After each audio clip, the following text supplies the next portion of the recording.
Just like the street lights lit this town, like a fire in a blaze, gotta burn it down. Can't be afraid to leave this out. We got this far, don't know how.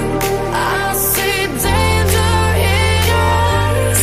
They know we'll burn down the night. Coming just like the sunrise. You know that we gonna let it away. Tonight, we gonna let it away. Tonight, we gonna let it away. Just like the sunrise, we gonna let it away.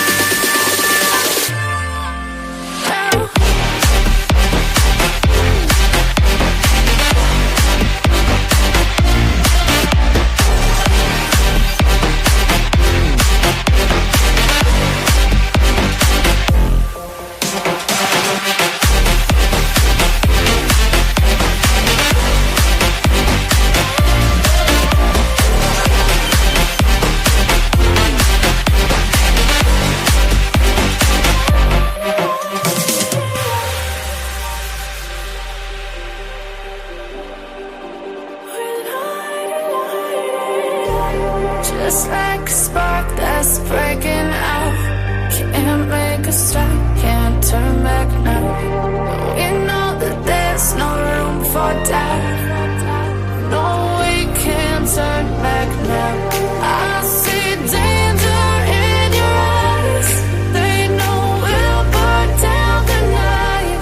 Coming just like the sunrise. You know that we gonna let it away.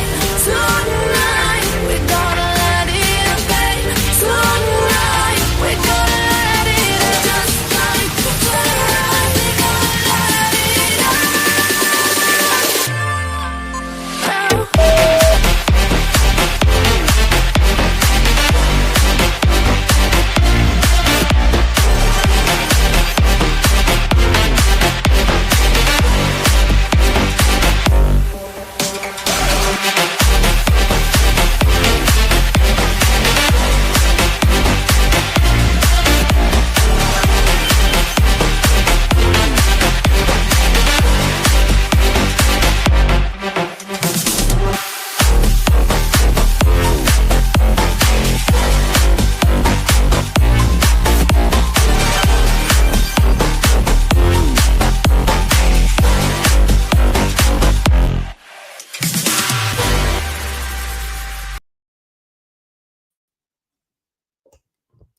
Hey guys, welcome in, welcome in, welcome in. I feel like I'm a little off, but oh, it's because my light's off. Hold on one second. That'll bother me. I knew I was forgetting to do something. Welcome in, everybody. How's everybody's Wednesday going? Sentencing day. It's sentencing day. Oh, I should have actually. I got one orange flag. I should grab them all because we have the orange flags for whenever they go to jail. When they go to jail, don't pass go, don't collect 200 for him today. So how's everybody doing? Hopefully you guys are doing good. Ready to see the court hearing. I do have it pulled up. Doesn't say much right now. I'm just going to refresh the page just in case they do something. But I did read some articles and I took some notes. So I'll say hi to some people and then I'll let you know what I found out because there's some stuff I found out.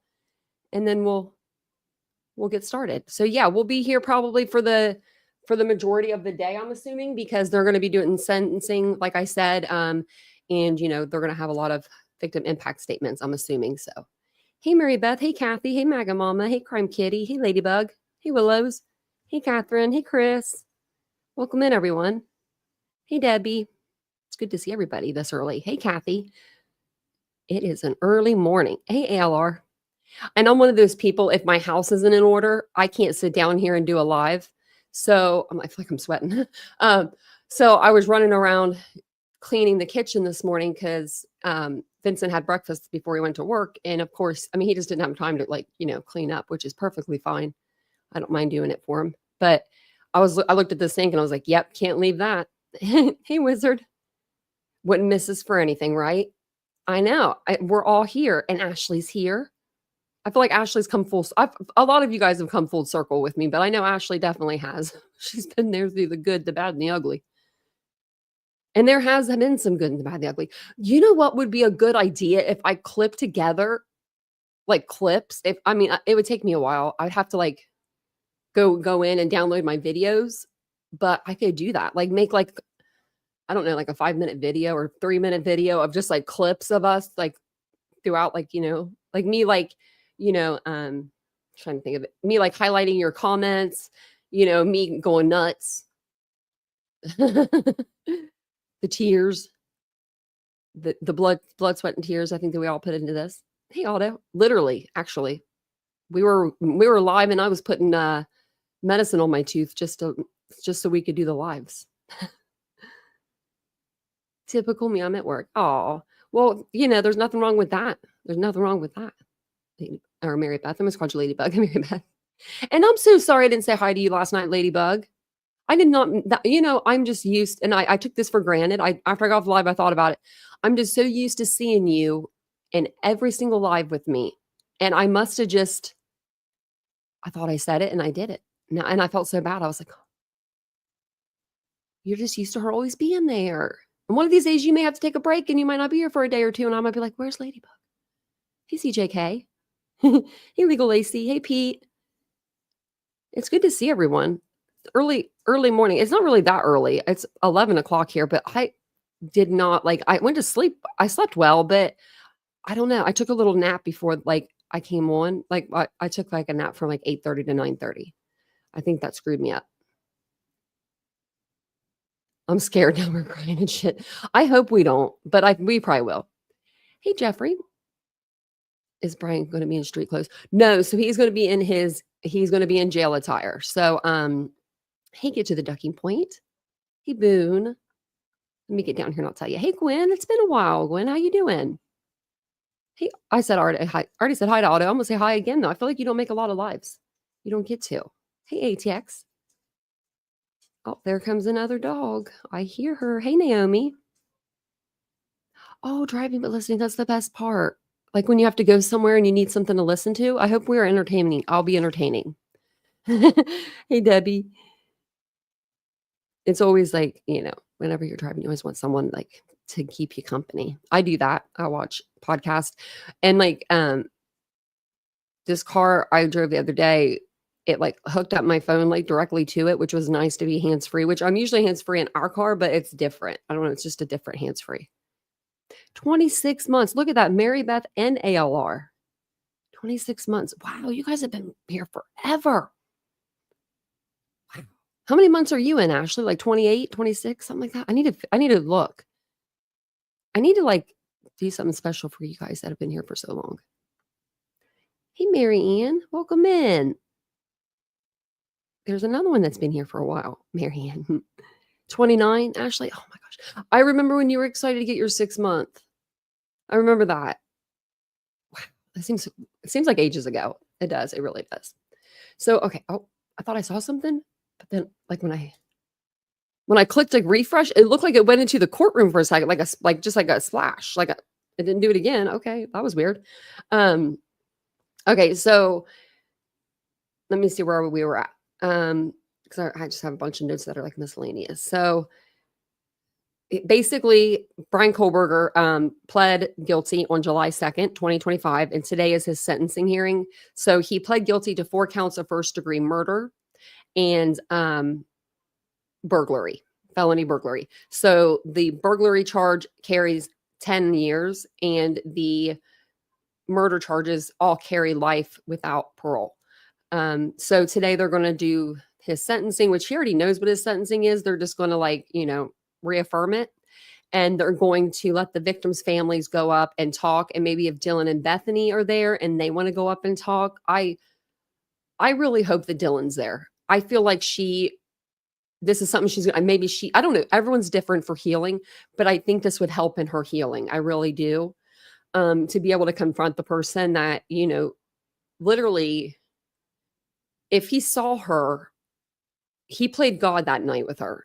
He let her live. He was playing God with everyone's life that night, right?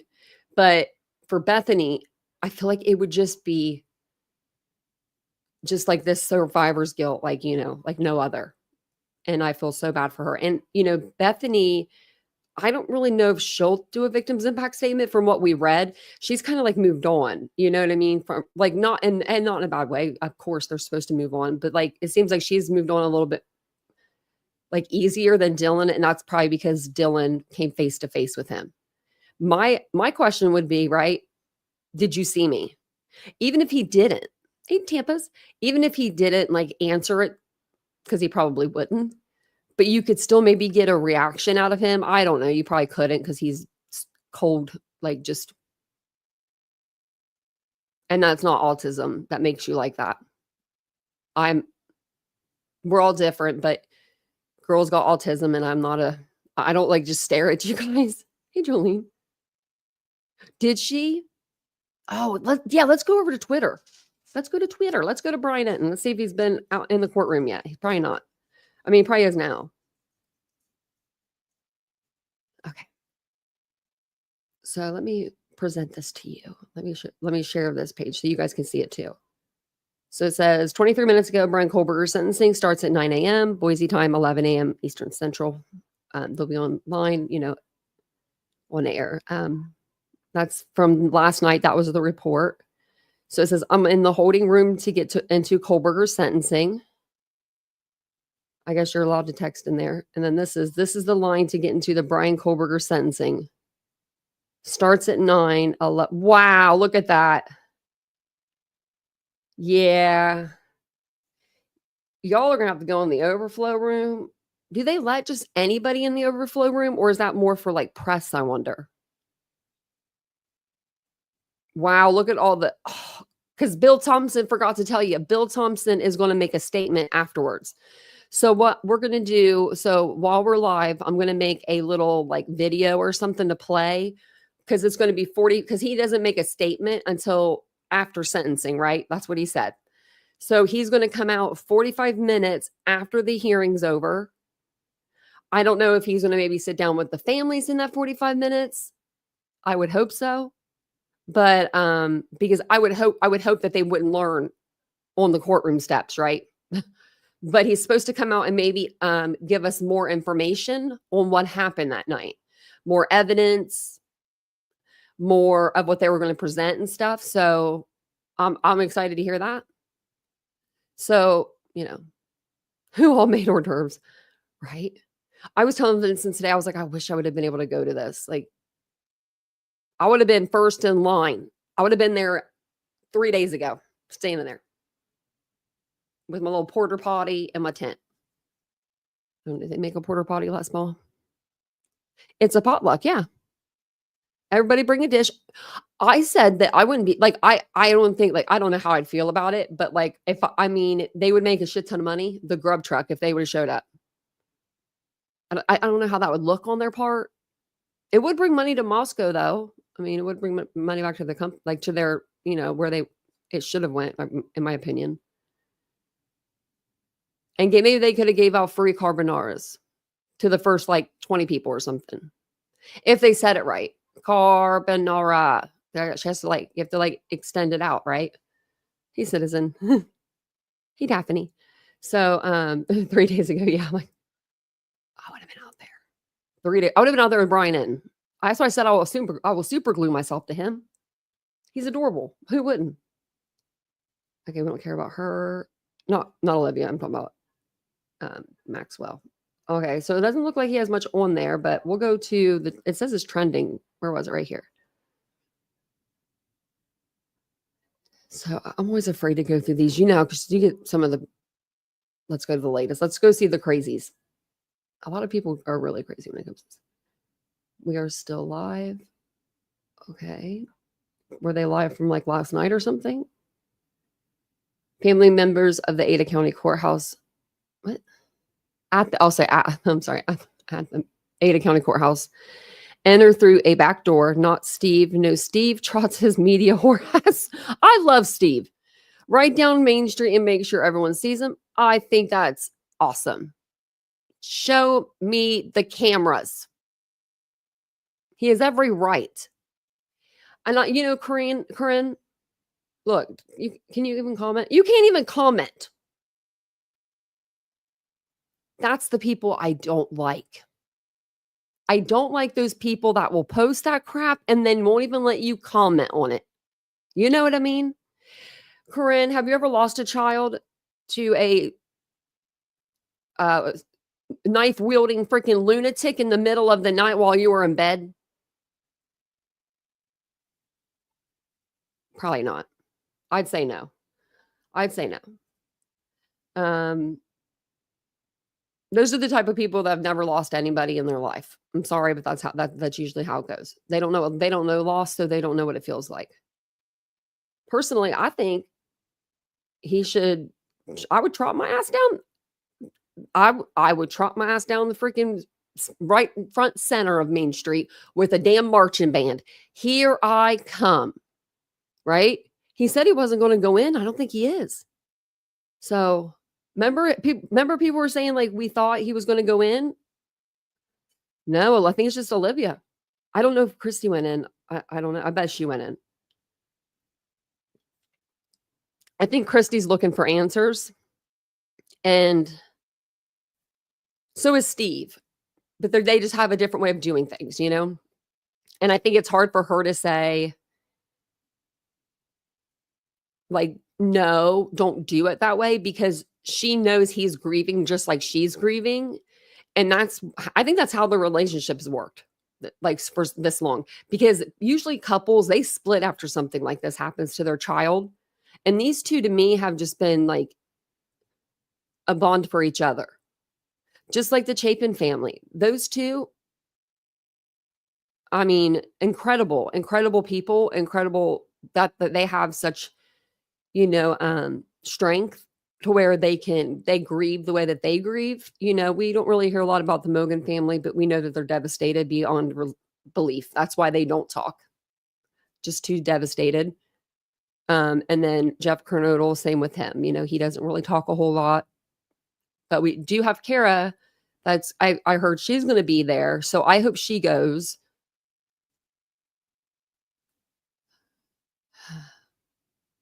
Yeah, Marianne, I don't think they are either. Hey, Betsy. So the whole Goncalves family, including 2 brothers, are expected to speak, according to national news. Okay, thanks, Betsy. Maybe he was just going in a different way, because they were going to have them going back door. I guess he was going in the front door. Oh, it's on. Oh, he's in his orange.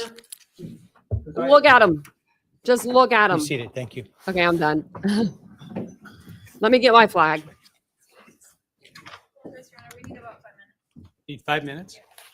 I bought these for a reason. I'm going to have to put this somewhere for him. I'm going to send this to him in an envelope, just this part, with their names on it. Oh, what happened?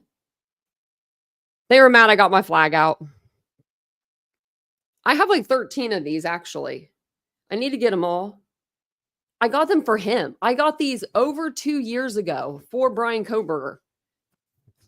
We've done other sentencing. We've done other hearings. I always forget about him. Not Brian. I'm going to send this to him, though. I'll put the victim's name on it. All the victims' names. And it's going to be orange. So it just matches him, you know. It matches his aesthetic. Oh, he said they needed 5 minutes. Whoa. I wonder what they needed it for. He was bright that time. We've never seen him in orange other than twice. And when we saw him, we got like I don't even know, actually. No, he did come walking in, but it was just so fast. You know, like how the door was right by the chair. So it was like he sat down so quick. We didn't get to see him like front, you know, with the orange on. So that really shocked me, actually. That was pretty bright. I wonder if they kept the same uniform for him, you know, because it was pressed and brand new, the last one he had. Maybe he's refusing to appear. Could be. But if he does, no, they should strap his ass to a chair. No, they should strap him to a chair. He don't get to do that. No. Yeah, he's going to be shipped out immediately. Yeah. Yeah, they're not going to want any more to do with him. They're going to send him to the big house. Or I think there's like an actual like holding facility maybe that's like an in-between. My flag, I have red ones and I have orange ones. Yeah. The red ones are for the red flags. This one's for the All right, thank you. for sentencing. But look at it. Oh, now he's sitting down. But look at him.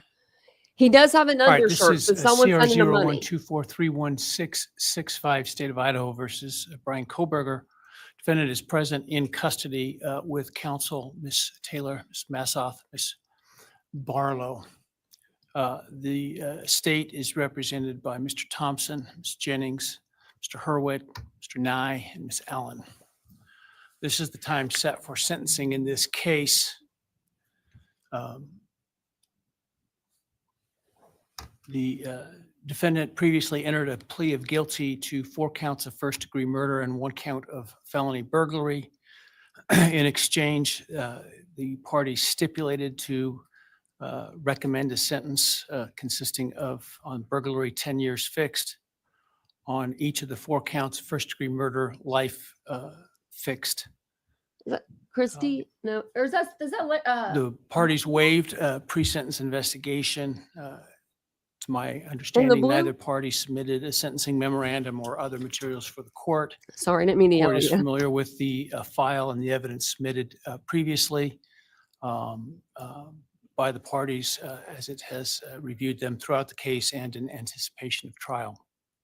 Is there any legal cause why sentence should not be imposed at this time? No, Your Honor. Ann's done.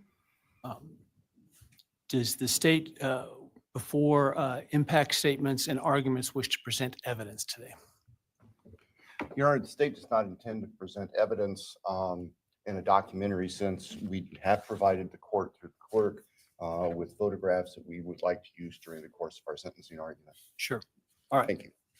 But no testimony other than impact statements? That's correct, Your Honor. All right. So with that, let's start with then impact statements. Ms. Jennings will be introducing And my understanding, just so I'm clear, I indicated through the trial court administrator that we need to see if any of the victims wish to have the camera not running and audio only. And my understanding is all of them indicated they are fine with the video. Is that correct? Yes, Your Honor, that's correct. All right, very well. Go ahead. Your Honor, the first, and we're taking these in the order, victim impact statements in the order that the charges were listed in the indictment. The first charge being burglary. burglary, Maddie. We will have Bethany Funke's statement, and she Funk. has asked that her friend Emily Allant read that statement. All right, any objection to that? Are Very we well. kidding? Fuka? Who's Fuka? Who's Bethany Fuka? Thank you, Your Honor. Emily Allant, you're a real VIP, honey. I'll be speaking on behalf of Bethany, and so, yeah, here it reads. My name is Bethany Funke, and I was roommates with Maddie, Kaylee, Xana, and Ethan. I not only lost some of my best friends, but I also lost a sister. Never in a million years would I have thought that something like this would have happened to my closest friends. I thought that we were going to wake up and go upstairs, see them and tell them how they had scared us and that they were going to tease us about how we are constantly scaredy cats and make jokes about it as we would go to Taco Bell like always. But sadly, that is not what happened and what turned out to be my worst nightmare. When I first woke up that morning, I had no idea what happened. I woke up around 7 with a terrible toothache, so I called my dad, who is a dentist, and he asked what I should do. He told me to take Advil, so I did, and I went back to sleep. I was still out of it and still didn't know what happened. If I had known, I of course would have called 911 right away. I still carry so much regret and guilt for not knowing what had happened and not calling right away, even though I understand it wouldn't have changed anything, not even if the paramedics had been right outside the door.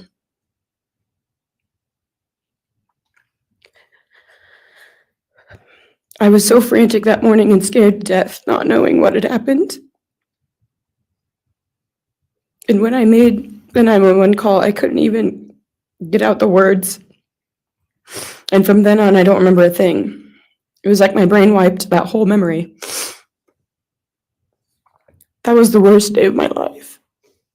And I know it always will be.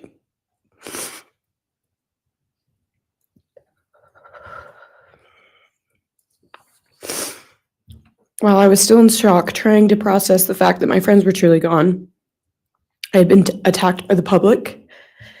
I was grieving, numb, and unsure of what had happened was even real. And at the same time, I was getting flooded with death threats and hateful messages from people who did not know me at all or know the dynamic of our friendship. Social media made it so much worse, and strangers made up stories to entertain themselves. The media harassed not just me, but also my family. People showed up at our house. They called my phone, my parents' phones, other family members' phones, and we were chased while I was still trying to survive emotionally and grieve the loss of my friends. I hated and still hate that they are gone, but for some reason, I am still here and I got to live. I still think about this every day. Why me? Why did I get to live and not them?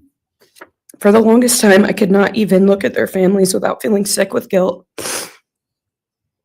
I did not know what to say or what to do. I was terrified that my presence just made their pain worse. And I was still here when their kid, their siblings and their friends, their loved ones should have been here instead. After everything happened, I was afraid to go into my own backyard or alone in my house.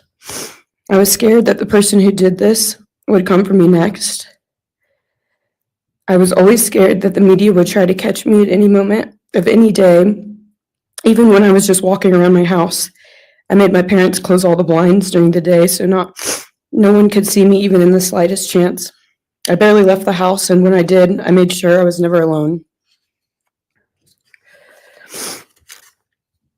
I slept in my parents' room for almost a year.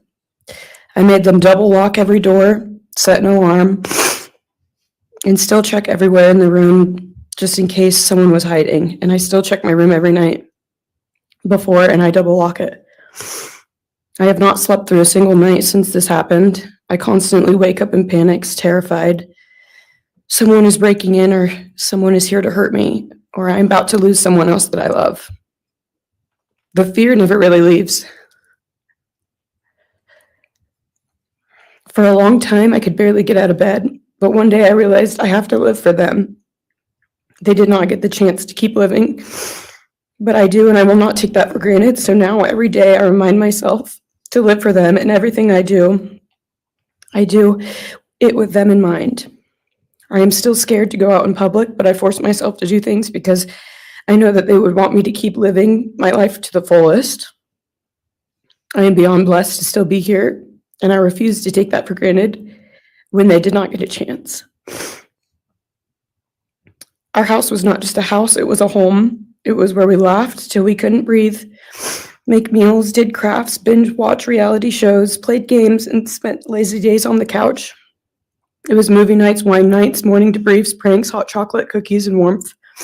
I would cherish those memories forever, and I will not let what happened erase how special our home was or how much those memories meant to me. Now, I would like to share some bits and pieces of who they were as people and some of the memories that we shared. One of my favorite memories was Halloween, and we all went to Sigma Chi. But instead of partying, we just sat in an apartment, talking and laughing all night long. I do not think I've ever laughed that hard in my life. We did not care about the party. We were just happy to be with each other. Xana was 1 in a million. She was the life of the party.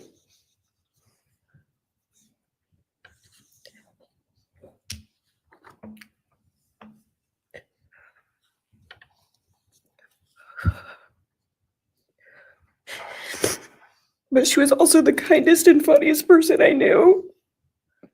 Everyone loved her because she made everyone feel so loved. She was just someone you always wanted to be around, no matter the circumstance. One of my favorite days with Xana was when she laid on the couch, when we laid on the couch together all day, watching movies and snacking. Or when she, Maddie, and I would go and get margaritas, chips, and salsa. She would also light up a room with her presence alone. Kaylee had the most beautiful, radiant smile. And she was so kind, but also one of the funniest people I've ever known. She loved playing little pranks. And she always had us laughing so hard that we could not breathe. She was so full of energy and life. I really believe that she could have ruled the world if she wanted to, and she would have been America's sweetheart. Ethan was the sweetest, most genuine guy. He was always smiling and always making other people smile too. Ethan was the kind of person you wanted around. He was so kind and easy to talk to and just so fun. And the way he cared for Xana was truly something to admire.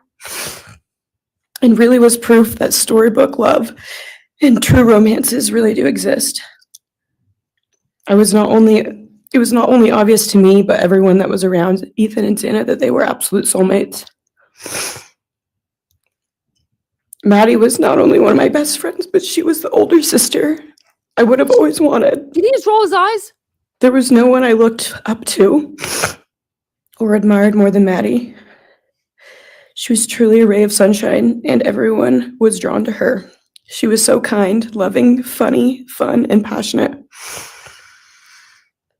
She had the sweetest soul and wanted nothing but the best for everyone and to love and show love to everyone. The judge is crying. She took me under her wing and always made me feel so safe and included. And above all, The judge is crying. He just wiped tears from his face. never failed to make me laugh or put a smile on my face. Still to this day, I'm beyond grateful that she chose me to be her sorority little, and I thank God every day that I not only got to know her, but had her as one of my best friends. Honestly, I cannot pinpoint one favorite memory with Maddie because I have so many, and this would be a very long read if I did.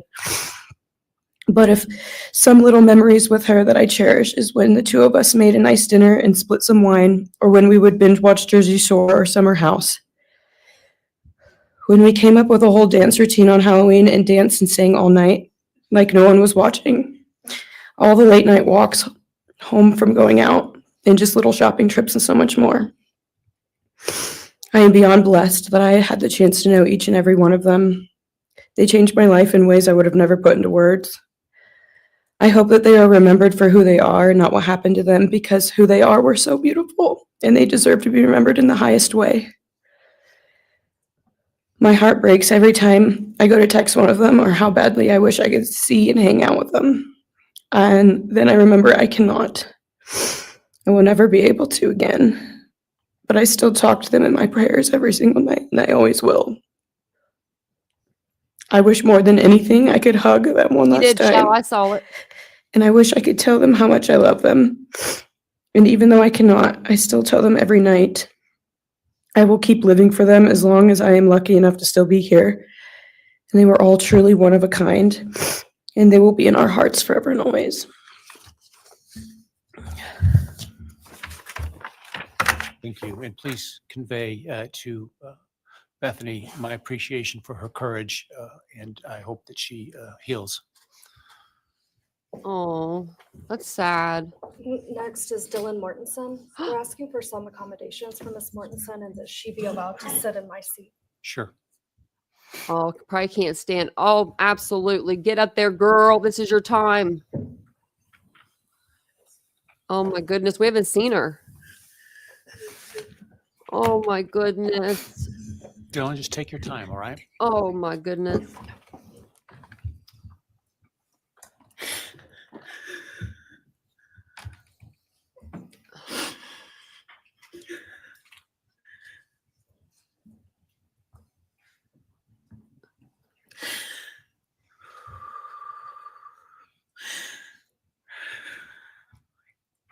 Oh my goodness. My prayers. He's probably wishing he didn't keep her alive, huh? Look at him. He looks kind of pissed. Thank you, Your Honor. What happened that night changed everything. Because of him, four beautiful,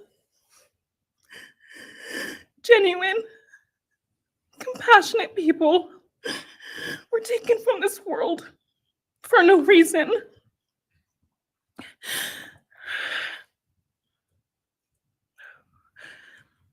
He didn't just take their lives.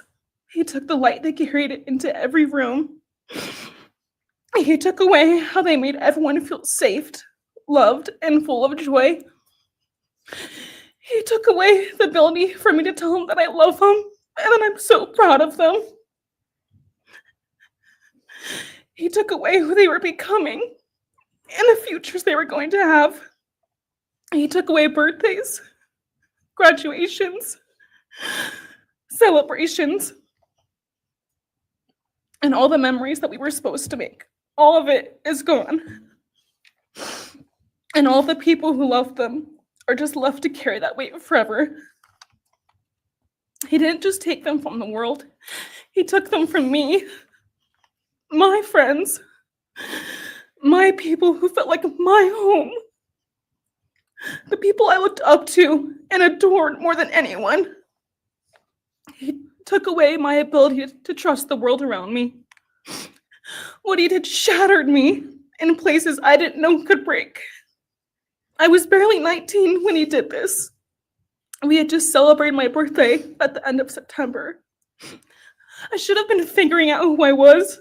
I should have been having the college experience and starting to establish my future. Instead, I was forced to learn how to survive the unimaginable. I couldn't be alone. I had to sleep in my mom's bed because I was too terrified to close my eyes. Terrified that if I blinked, someone might be there. I made escape plans everywhere I went. If something happens, how do I get out? What can I use to defend myself? Who can help? And then there are the panic attacks. The kind that slam into me like a tsunami out of nowhere. I can't breathe. I can't think. I can't stop shaking.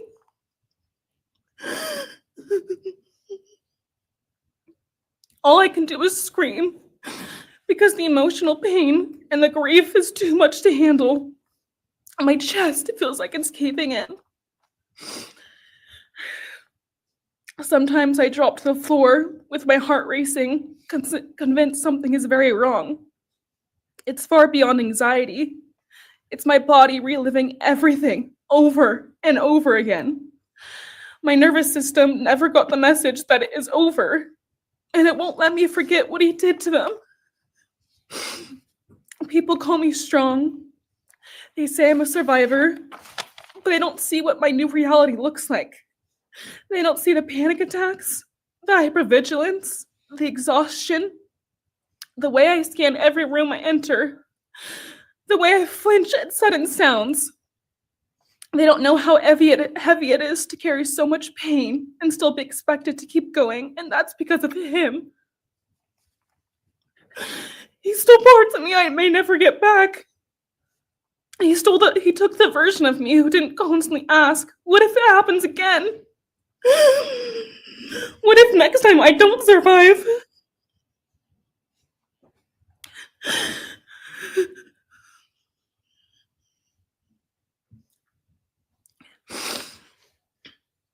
He may have shattered parts of me, but I'm still putting myself back together. Piece by piece, I'm learning how to live in this new version of life. It is not easy. It hurts, but I'm still trying. Still trying, and I'm not trying just for me. I'm trying for them, my friends. About a year ago, I had a dream about them. I got to say goodbye. I told them I won't be able to see you again, so I need to tell you goodbye. They all kept asking why, and all I could say was, I can't tell you, but I have to. When I woke up, I felt shattered and heartbroken, but also strangely grateful. Like maybe in some way that dream gave us the goodbye we never got. Still, no dream can replace them, and no goodbye will ever feel finished.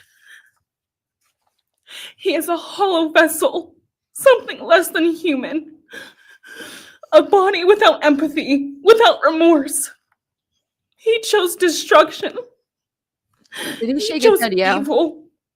He feels nothing. He tried to take everything from me. My friends, my safety, my identity, my future. He took their lives, but I will continue trying to be like them to make them proud. Living is how I honor them. Speaking today is to help me find some sort of justice for them. And I will never let him take that from me. He may have taken so much from me, but he will never get to take my voice.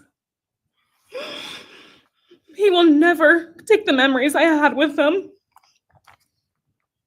He will never erase the love we shared, the laughs we had, or the way they made me feel seen and whole. Those things are mine. They are sacred, and he will never touch them. Looks like I you got get mad to at feel that. sadness. I get to feel rage. I get to feel joy even when it's hard. I get to feel love even when it hurts. I get to live. And while I will still live with this pain, at least I get to live my life. He will stay here, empty, forgotten, and powerless. Get him, girl. Dylan, thank you so much for your courage. I appreciate it. Oh, that's going to be the best one. I think that's going to be one of the worst ones to listen to. That was terrible. Oh, you can hear her. Next, we have members from the Madison Mogen family. First would be Scott Laramie, Madison Mogen's stepfather. Oh, goodness. Uh-oh. Yeah, he was rolling his eyes. He nodded. Look at him when they're talking. Yeah. Look what she's asking. Are you okay? You okay, Brian? Standing by him is Karen Laramie, Madison's mother. Thank you, Your Honor. My name is Scott Laramie. I'm Maddie Mogen's stepfather and the husband of Maddie's mother, Karen Laramie. I will read this victim impact statement on behalf of Karen and myself. Maddie was our gift of life, our purpose, and our hope. Maddie quickly became Karen's joy, identity, and purpose in life. I joined Maddie's life when she was 2.5 years old. The experience transformed me into a life of joy, love, and family. Maddie was bright, beautiful, kind, empathic. She listened carefully to others and was observant, seeing and caring about the hearts and the minds of all she encountered. She loved music and music festivals. She had a wonderful sense of humor. She excelled in school. She was an easy child to raise, almost never requiring discipline, and almost always giving us parental joy. One time Karen remembers disciplining Maddie as a little girl. Maddie responded, "You broke my heart," which of course melted ours. She had a keen wit, even at that young age.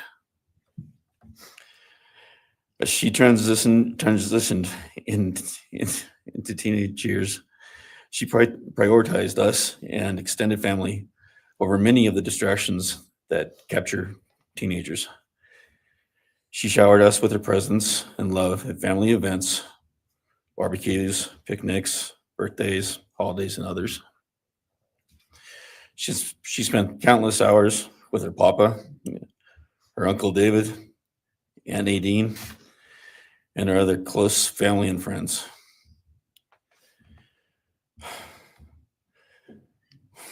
This world was a better place with her in it.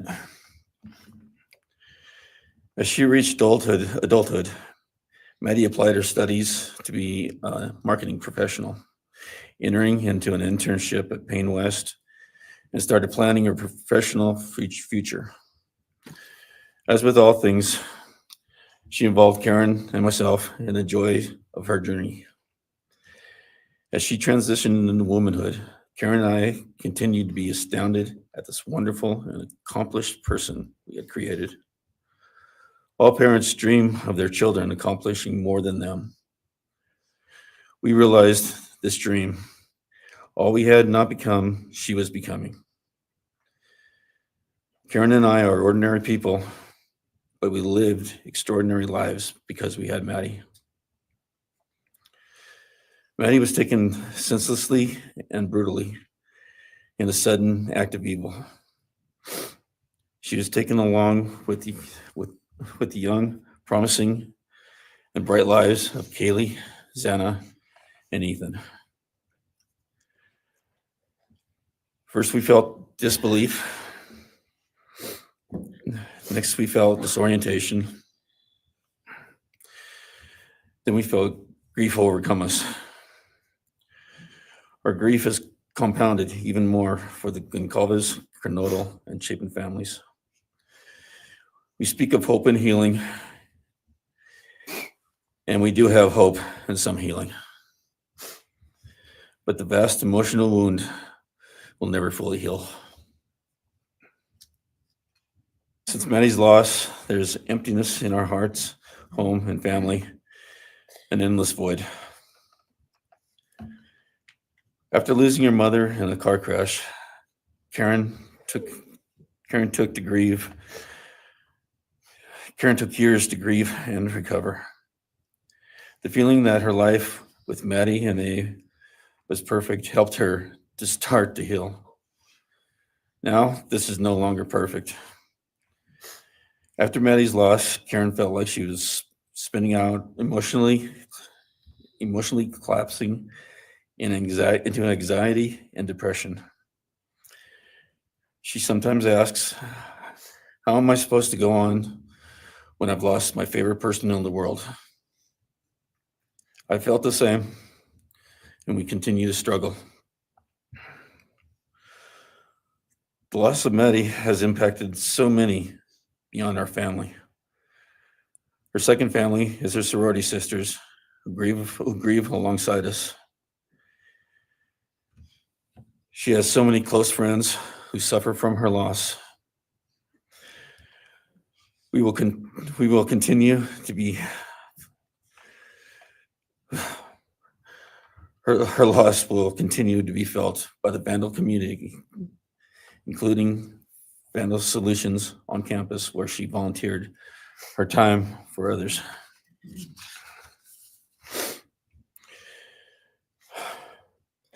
It helps us to know Maddie is in heaven now, freed from the trials of this earth. We, however, continue to live on without the grace and support of her presence. We will grow old without our only child, our bright, beautiful friend and daughter. In the end, there are no words that can accurately capture the devastation of losing Maddie. We will endure, and we will go on. For Maddie, we will not let our grief consume us. For Maddie, we will continue to love and care for our family and friends, including the families of Kaylee, Xana, and Ethan. We will remain united with them. We can only hope that others out there suffering similar losses can look to us and see that we can overcome hatred, darkness, and evil. We know the law allows us to comment on the defendant and the sentence. As for a sentence, we support the plea agreement. Society needs to be protected against this evil. As for the defendant, we will not waste the words, nor will we fall into hatred and bitterness. Evil has many faces, and we now know this, but evil does not deserve our time and attention. We are done being victims. We are taking back our lives. We will turn our time, talents, and attention to hope, healing, and helping others, and to the future. We invite all those who have suffered with us on this to join us in our journey. We can make this world a better place. We can move on from tragedy. Adversity will visit us, evil will visit us, but we will overcome. We can and will endure. Karen and I express our gratitude to Your Honor and to the prosecution team for allowing us the opportunity to make this statement. Thank you. Thank you so much for your courage, and I am so sorry for your loss. God bless Your you. Honor.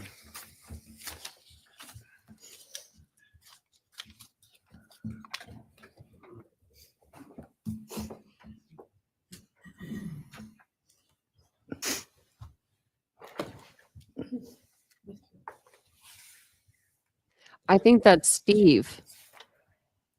Maybe. Your Honor, this is Leander James. He's the attorney for the Mogen family. and Maybe the not. victim advocate. I just saw like a He'll be suit. So I reading thought a it was. statement for Karen Laramie. May it please the court, counsel. My name is Leander James. I am the pro bono counsel for Karen and Scott Laramie. Karen has asked me to read this statement into the record. I thank my husband, Scott, for his statement, his courage, and his unending love and support during this dark time. While words are inadequate to capture the impact of this horrific crime on our family, he expressed it as best anyone could. For Maddie's sake, I will add my supplement statement that incorporates additional impact in the context of my extended family. I am grateful to Maddie's great uncle, Brian Caulfield, for assisting me with the difficult task of putting our pain into words. For me and my extended family, Maddie was our hope and our light. Her beauty, both outside and in, shone its light upon everyone with whom she came in contact. Her beauty, she carried that hope and light into the future for our entire family. We have memories of our Maddie and grief and pain at her being taken from our presence. Any one of us would have given our own light to have been outshone by hers. We now look to our Creator to know that her light continues where we look to see her in His presence. Those who commit evil for their own twisted gains and purposes truly defile the efforts and sacrifices of mothers, fathers, families, teachers, clergy, public servants, service members, and all those who commit themselves to the greater good, freedoms, and the future light of our nation. Condemnation falls heavily upon those who squandered the lives of our future hopes and dreams. Some may offer forgiveness for what the defendant has done. However, we cannot at this time, or perhaps ever, nor will we ask for mercy for what he has done. His acts are too heinous.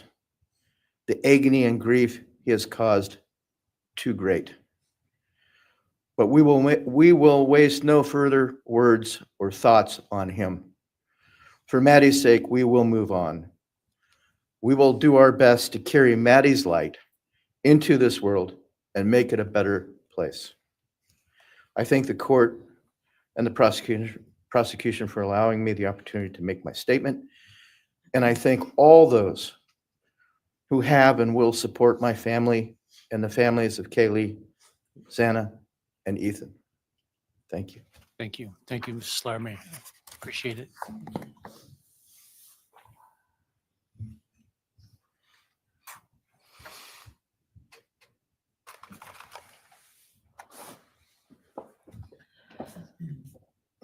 Next is Ben Mogen, the father of Maddie Mogen. Yes, of course. Actually, Your Honor, it'll be Kim Cheeley, the grandmother of Maddie Mogen.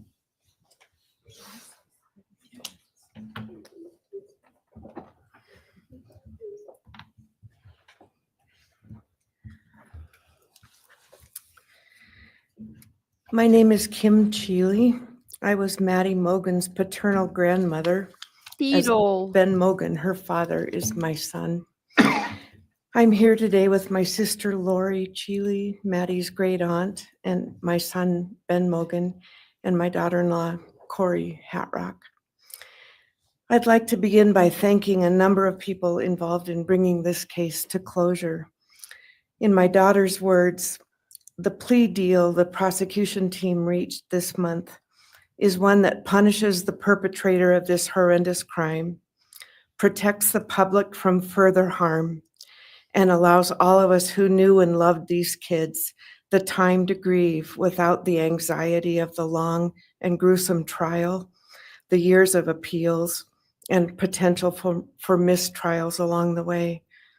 My family and I are so grateful to Bill Thompson and his prosecution team for their dedication and painstaking work that forced the perpetrator to admit his guilt.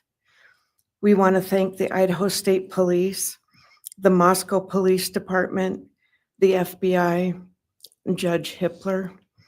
We'd also like to thank the University of Idaho officials who have treated the families of the victims with such dignity and kindness, and who have honored the 4 victims beautifully. Maddie was my first grandchild, so when she was born, all her grandparents had the distinct pleasure of deciding what we'd like to be called. I chose Nana, pretty original. But when Maddie was about a year and a half old, her papa, Ben's dad, and I were planning to visit the new little family in Oregon. Maddie didn't have an extensive vocabulary at the time, but for some unknown reason, she called bananas ba-deedle-deedles. When Karen and Ben told her Nana was coming to visit, she figured, I say deedle-deedle for that word. So I became deedle-deedle, shortened to Deedle when she was about 6 or 7, and I was Deedle all her life. I don't think her stepdad, Scotty, ever knew my given name was Kim. Maddie's and my birthdays were one day apart, and a couple years before she was killed, she gave me this necklace with Deedle and Maddie engraved on it, and I added an angel wing, and it's one of my treasured possessions. I also got an angel wing tattoo, never thought I'd see the day, but along with many members of our family, replicating the one that Maddie and her sorority sisters had. I wanted mine where I could see and touch it often. From preschool through grade school, I stopped teaching piano lessons early on Wednesdays and picked Maddie up for bubble baths, brownies, and books. It was our special time together. And she went home those nights in her jammies with a pan of warm brownies for her family. Although Karen and Scotty raised Maddie and did such a lovely job of parenting, we Mogens were lucky to have her for holidays and many other family gatherings. We'll always have our treasured memories of Maddie growing up in our big, extended, cooperative family. And I thank Karen and Scotty Laramie for being so generous and open and sharing Maddie with her Mogen side of the family. When the 4 kids were murdered, the foundation fell out of our world. Initially, the fear was truly debilitating. The first 6 weeks were excruciating. Despite the vigils, memorials, candlelight gatherings of students, friends, family, community members. After the arrest in the past 2.5 years, my family has lived with grief, with the effects of traumatic grief, of which I was blissfully unaware before all of this. I now have a stack of books on grief. I've attended grief classes at hospice. I've tried EMDR, a technique that helps replace disturbing visions with something more comforting. My son Ben, his 2 sisters, Maddie's aunts, and I have all experienced depression and anxiety and sleep disturbance, requiring medical intervention at times. We've all sought counseling off and on. The struggle with media attention was extremely difficult, especially for Ben. No one should live through the violent murder of one's child. Some days it's beyond me how the parents of these kids are still upright. I'm thankful for the strong families and communities that are supporting the survivors. At the time, I could think of only two blessings surrounding the horrific murders. One was that Ben was living with my partner Tom and me at the time, and that we could support each other emotionally through it all. Sadly, Tom died a year ago of a rare brain cancer, and he won't be here to see justice served. He was our family's rock, and we all miss him every day. A second blessing is that my mother died of COVID several months before the kids were killed, and she didn't have to live through the horror. It was difficult to identify blessings. So we've all lost our dear child and a future with her. I ache for the loss of the dreams that she and her true love, Jake, held. And my heart goes out to Karen and Scotty and your side of Maddie's family. You've had more than your share of loss. My heart aches for the kids' roommates and the families of the other victims, and also the family of the perpetrator.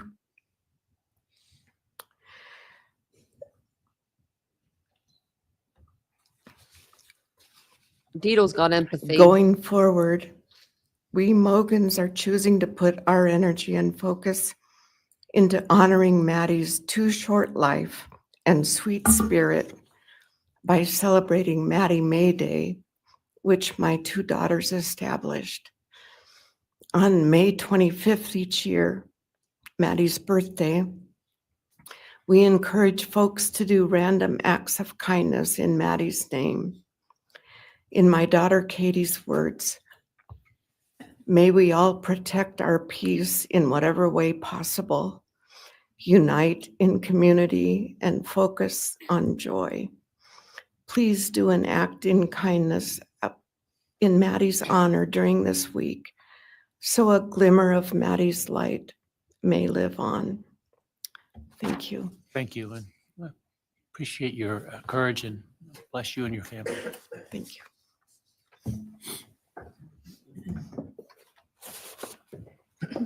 Now it's Ben Mogen, Maddie Mogen's father.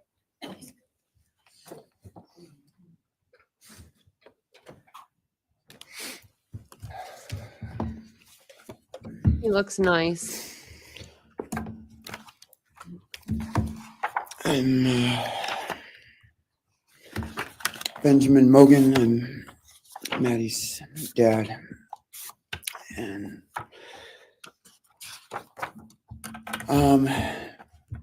first, I just want to say thanks to all the people that helped bring this all to a close. I know it's not the resolution that everyone, wanted, but I think that that everyone worked so hard, and we really appreciate all their efforts. It was such a hard thing to go through for everybody.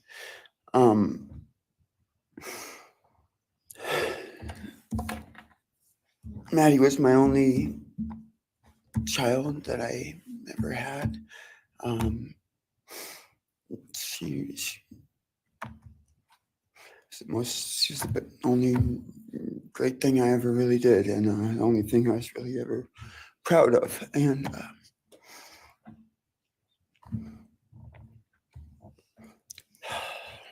I thought we would have the rest of our lives together to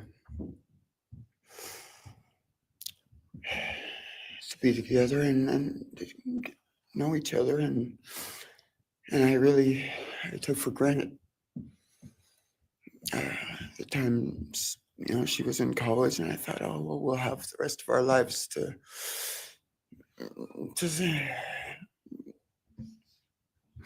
do all the stuff that we're supposed to do, and she was just about done. She actually earned all of her credits for her college degree, and Karen and Scotty and I got to go and get her diploma that she actually earned, and she served every bit of that. And but I thought that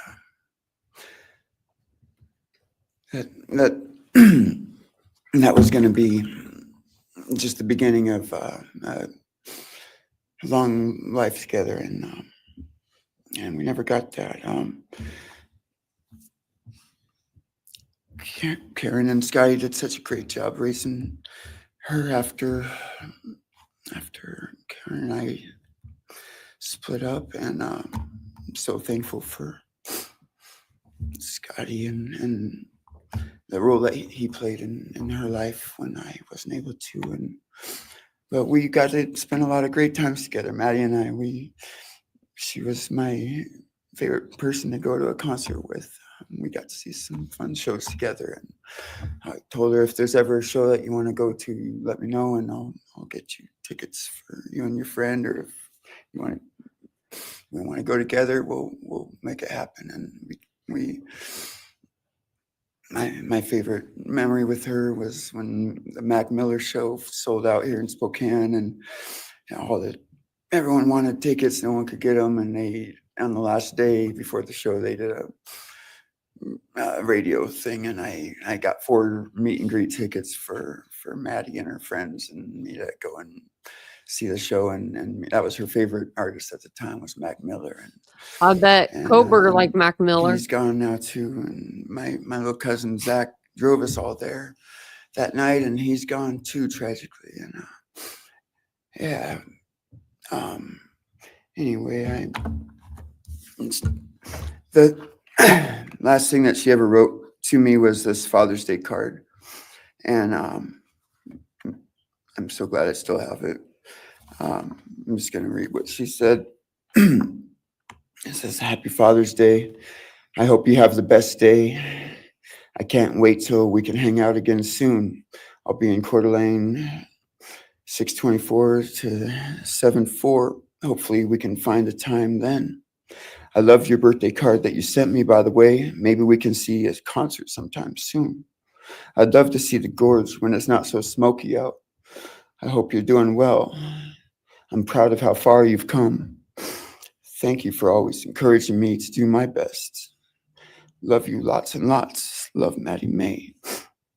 She did encourage me to not just to do my best, but to live on. I went through a lot of issues with addiction and with substance abuse, and when I wasn't wanting to live anymore, she was what would keep me from just not caring anymore, and knowing that she was out there and that she was just such a beautiful person kept me alive a lot of rough moments. And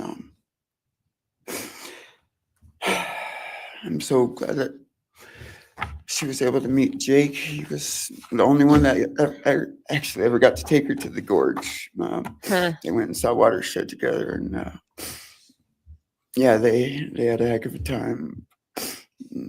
I'm glad she got to. That's a really special place for me, and she always wanted to work out there with me in the summer sometime. She never got to, but at least she got to see it once with Jake. He was such a great guy. He is such a great guy. I'm glad they're bringing Jake up. See what a future with them would have looked like. I'll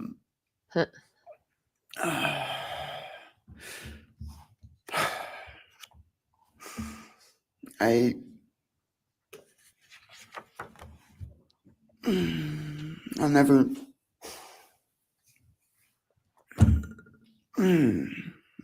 be able to replace her.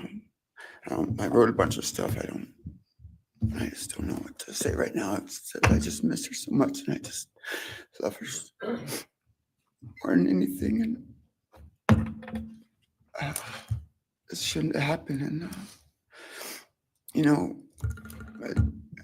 And a death sentence is one thing, you know when it's going to happen, and it's going to be all gentle and stuff. But, life without parole, with a building full of people that all just want you to not be around anymore, and winking at every morning, not knowing if that's the day they're going to pull your card. I mean, it's not a very nice sentence either. So, Tell him, Ben. I don't know. I just love you, Maddie, and I wish you were still here. Thank you so much. Aw. I hope he's okay. He couldn't even say what he had wrote down. Your Honor, next would be members from the Kaylee Goncalves family. Oh, here we First go. will be her father, Steve Goncalves. Oh. Let's see what Steve's got to say. Get the tissues.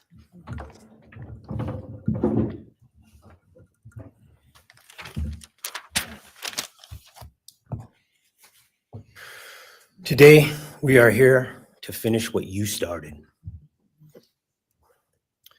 Today, you've lost control.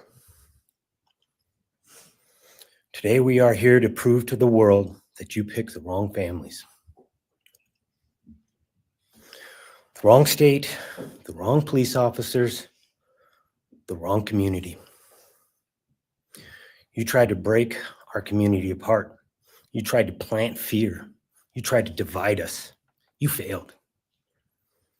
Instead, your actions have united everyone in their disgust for you. I just learned from these lead investigators, to their shock, they worked in an investigation and actually worked with Pennsylvania police officers and the federal FBI.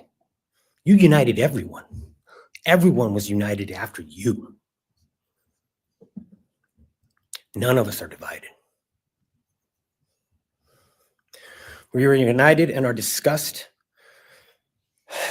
and our love for these children. Today, you have no name. Because when this all started, we all came together and we said, let's stop even talking about his name and just use initials. Mm-hmm. So even the media just calls you BK. That's all you are. Looking back when the police officers knocked on my door, told me what happened to my child, told me what happened to Maddie Mae, I don't think he was even out of the driveway before my kids turned around, looked at me and said, what do we do, Dad? I told him, you get to work. You get your ass to work. And we started calling, we started texting, we started emailing. And you know what? Within hours, we had your white car on the camera. We knew from the very beginning we had you. Police officers tell us within minutes, they had your DNA, like a calling card. You were that careless, that foolish, that stupid. Tell him, Steve. Master degree, you're a joke, complete joke.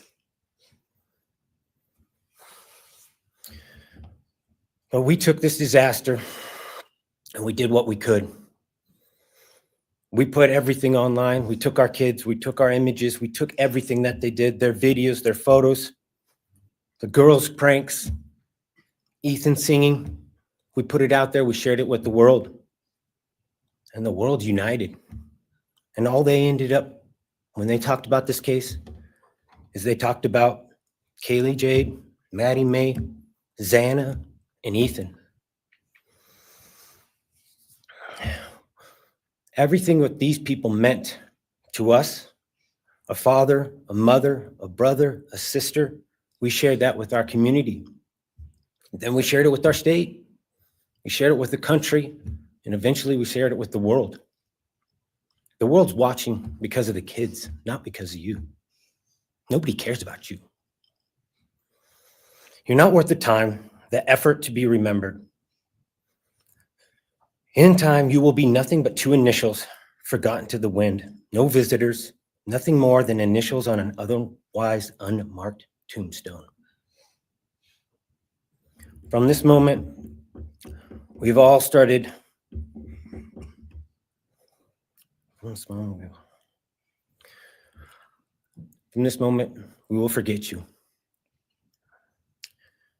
We want to all leave in closing. One last thing. You picked the wrong family, and we're laughing at you on your trip to the pen that will be today or tomorrow. I'll That'll close be with today. God bless all the men and women that worked on this case and all the hard work that you guys did. You guys allowed us to grieve and allowed us to get through this. The amount of work that you guys put together and the way that you guys put it together was beautiful. There was hard times to be expected, but thank you all. God bless. Thank you. I love that. That was perfect, Steve. That was perfect. Your Honor, next is Stephen Goncalves, Kaylee's brother. Is Christy going to go up? If she goes up, I'll lose it. Stephen's actually gonna pass. I'm gonna go. Okay. Olivia Goncalves. Oh. Kaylee's sister. She's going to push that podium up there too. You better push that podium back around.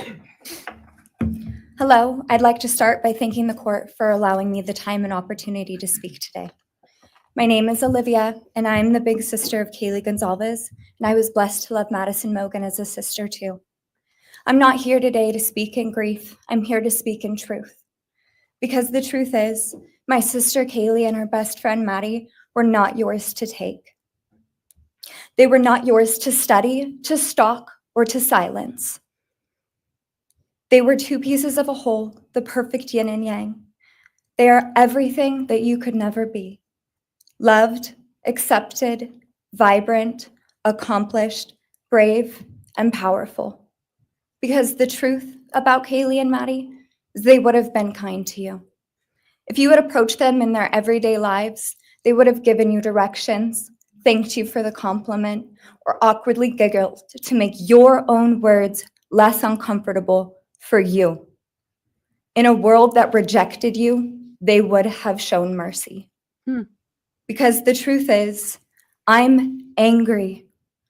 Every day I'm angry. I'm left shouting at the inside of my own head everything I wish I could say to you. The truth about me is when I heard the news, I didn't cry. I listened for them. I promised them I would, that I would fight for them, that I would show up no matter what it cost me. I swore I'd never let them feel alone. Because you see, I've always been their heavyweight. I've always been the one to fight the battles they didn't feel ready to fight themselves. All it ever took was a call, and they knew I would handle it for them, no matter the time, no matter the cost. They could wave their white flag because they knew I would never back down, not for them, and not even death could change that. Somewhere along the line, I started to think about what I would say to them if I was given just one last chance. If I could gather enough heartbreak or love or sacrifice or whatever it took to get just one message across, what would I say? Throughout this entire process, I've written my feelings down at every moment, my wishes, my love, my denial, my anger. And as one final act of love, I'd planned to read these thoughts, even jarring and discombobulating and not even making sense. Because for me, that was true love. As bare and as naked as it could be, not laced in pretty words or dressed for the occasion, but written through bleary eyes at 2 a.m. with clenched fists, angry at this reality. My true final act of love was to continue on without them, for them. That dream to read aloud my love to them, to bring meaning through pain, was the latest blow in realizing you don't deserve it. And Kaylee and Maddie don't need it. Kaylee and Maddie have always known my love, and they would never ask me to prove it by further victimizing myself to a defendant who has shown no guilt, no remorse, no apprehension. They would say to me, "Why would you give the satisfaction of showing vulnerability now? You promised you would never back down." And for that clarity, I'm thankful. I won't stand here and give you what you want. I won't offer you tears. I won't offer you trembling. Disappointments like you thrive on pain, on fear, and on the illusion of power. And I won't feed your beast. Instead, I will call you what you are. Sociopath, psychopath, murderer. Huh. I will ask the questions that reverberate violently in my own head, so loudly that I can't think straight most any day. Some of these might be familiar, so sit up straight when I talk to you. How was your Oh. life right before you murdered my sisters? Did you prepare for the crime before leaving your apartment? Please detail what you were thinking and feeling at this time. Why did you choose my sisters? Before making your move, did you approach my sisters? Detail what you were thinking and feeling. Before leaving their home, is there anything else you did? How does it feel to know the only thing you failed more miserably at than being a murderer is trying to be a rapper? Did you recently start shaving or manually pulling out your eyebrows? Why November 13th? Did you truly think your Amazon purchase was untraceable because you used a gift card? How do you find it enjoyable to stargaze with such a severe case of visual snow? I'm Where sorry. is the murder weapon? Love The her. clothes you wore that night? What did you bring into the house with you? What was the second weapon you used on Kaylee? What were Kaylee's last words? Second weapon. Please describe in detail the level of anxiety you must have felt when you heard the Bearcat pull up to your family home on December 30th, 2022. He's like, oh shit, they're here to get me. Which do you regret more? Returning to the crime scene 5 hours later, or never, ever going back to Moscow, not even once, after stalking them there for months? Oh, If you were really smart, do you think you'd be here right now? What's it like needing this much attention just to feel real? You're terrified of being ordinary, aren't smiled a you? little bit, look like. Do you feel anything at all? Or are you exactly what you always feared? Nothing. If you're so powerful, then why are you still hiding, defendant? You see, I'm here today as me. But who are you? Let's try to take off your mask and see. You didn't create devastation. You revealed it in yourself. And that darkness you carry, that emptiness, you'll sit with it long after this is over. That is your sentence. And it was written on the wall long before you ever pled guilty. You didn't win. You just exposed yourself as the coward you are. You're a delusional, pathetic, hypochondriac loser who thought you were so much smarter than Hypochondriac? everybody else. You ain't got visual snow, bitch. Constantly scolding, turning your nose up to grammar mistakes, nitpicking and criticizing others. You wanted so badly to be different, to be special, to be better, to be deep, to be mysterious. You found yourself thinking you were better than everyone else, and you thought you could figure out the human You think he said psyche yeah? and see through it, all while tweaked out on heroin. Lurking in the shadows made you feel powerful because no one ever paid you any attention in the light. You thought you were exceptional, all because of a grade on a paper. You thought you were elite because your online IQ test from 2010 told you so. All of that effort just to seem important. It's desperate. There is a name for your condition, though. Your inflated ego just didn't allow you to see it. Wannabe. Oh. You act like no one could ever understand your mind, but the truth is you're basic. You're a textbook case of insecurity disguised as control. Your patterns are predictable. Your motives are shallow. You are not profound. You're pathetic. You aren't special or deep, not mysterious or exceptional. Don't ever get it twisted again. No one is scared of you today. No one is intimidated by you. No one is impressed by you. No one thinks that you are important. You orchestrated this like you thought you were God. Now look at you, begging a courtroom for scraps. You spent months preparing, and still all it took was my sister in a sheath. You worked so hard to seem dangerous, but real control doesn't have to prove itself.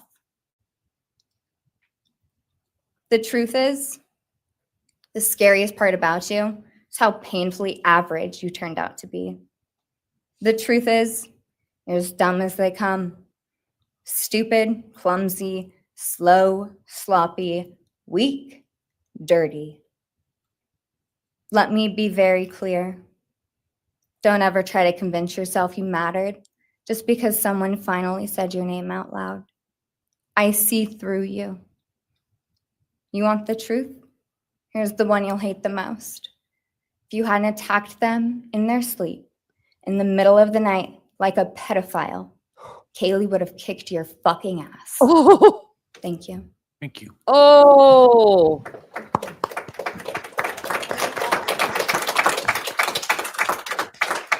I have to give her a standing ovation. Go, Olivia. Go, Olivia. Don't bring Christi up. I can't do it. That was great. Next is Oh, Christi gosh. Goncalves, Kaylee Goncalves' mother. I'll be crying. I'll be over here crying. We should have did Christi then Olivia, because she's about to break us. She's about to break our hearts right now. Oh, there's Steve. Oh, geez.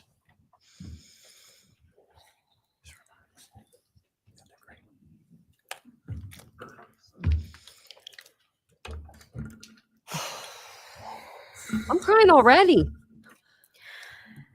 Thank you, Your Honor. I never imagined having to speak to someone so devoid of humanity. For a long time, I didn't think I'd find the words low enough to meet you where you are. But now I realize this isn't about you. It's about what you've done to me, and I need you to hear it. When you murdered my daughter, Kaylee J. Goncalves, you didn't just take her life, you shattered others. You attacked what you could never be, and in doing so, you left a trail of devastation far beyond that house. You stole my peace. You've altered my every waking moment, every sleepless night, the way I view the world, people, safety, trust. It's all been changed by your cruelty. I no longer recognize parts of myself. Joy is harder to find. Laughter feels foreign. The world moves forward, but I'm suspended in a place of sorrow and rage. You've taken from me something that can never be restored. The grief sits with me every day, some days quietly, and other days so loud it drowns out everything else. The emotional toll you've inflicted on me is immeasurable. I live with a constant ache, with birthdays that are now memorials, with holidays that feel hollow, with empty chairs that scream louder than words ever could. I am forever changed. But for you, as a person working on a PhD in criminal justice, you really didn't think this one through. You're not that good. In fact, you're not that good at anything. Tell him, Chris. You couldn't secure a job. You couldn't get along with others. You couldn't even get a female to look in your direction. All because you are pathetic. Now you're a joke in this courtroom. I wish I could crown you with a jester hat to complete your orange jumpsuit clown look. A dead killer doesn't kill again. So while I'm disappointed the firing squad won't get to take their shots at you, I'm confident that the men in prison will have their way with you in more ways than one. You will finally get what you wanted, physical touch. Just probably not how you were expecting it. See, you haven't beat the system. You've simply entered a new one, where the rules are cruel and the consequences will never end.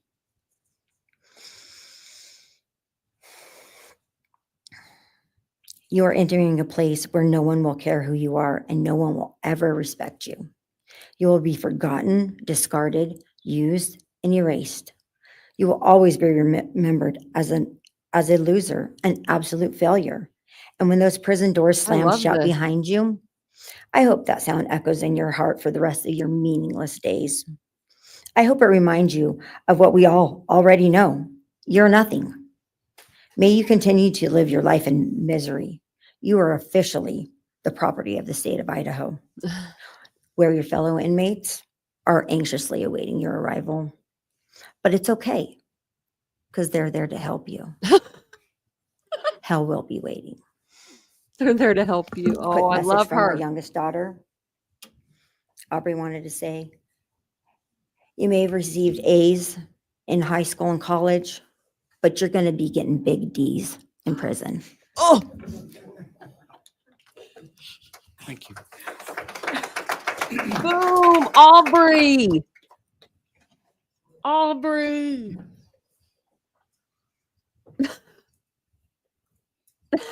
Do we have People more laugh. from the Goncalves family, or are you?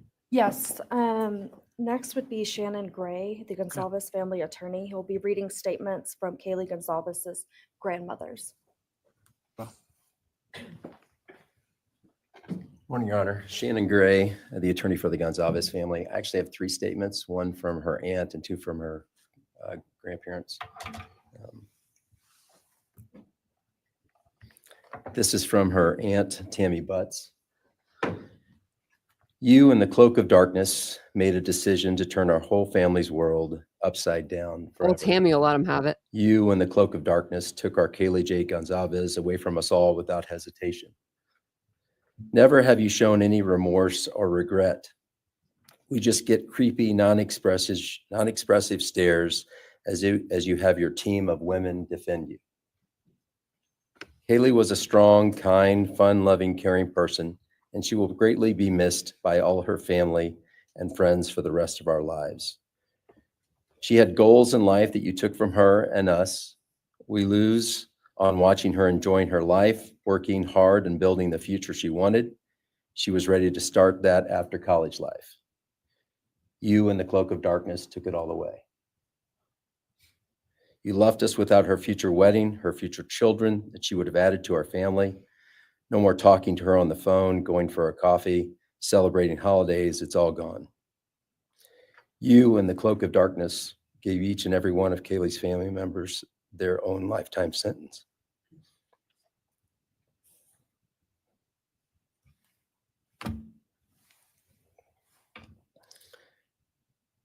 You in the cloak of darkness also took our Maddie Mae from all of us. She was so genuine, caring, polite. She was part of our family. You came in, harmed our children that were younger women than you in their own beds. You're nothing, you're a coward. It's not right that you have received life.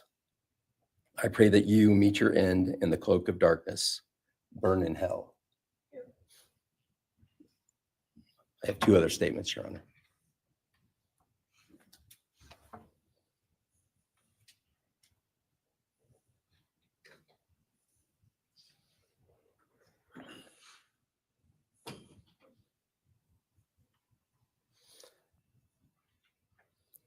This is Linda Lucan's statement. This is Kaylee's grandmother.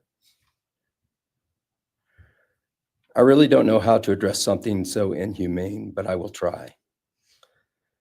Nothing in the past 2.5 years has made any sense. All I get is you cowardly went into a home at night, filled with what I'm sure you thought was all sleeping girls, and went on a vicious killing spree for no other reason but to appease your demonic urges. You took my granddaughter Kaylee from us, plus 3 other beautiful lives.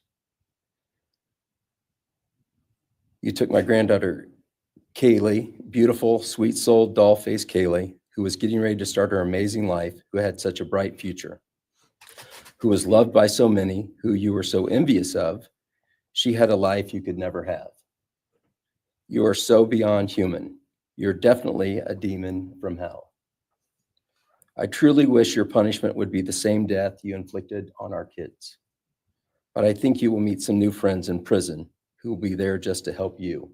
Thumbs up.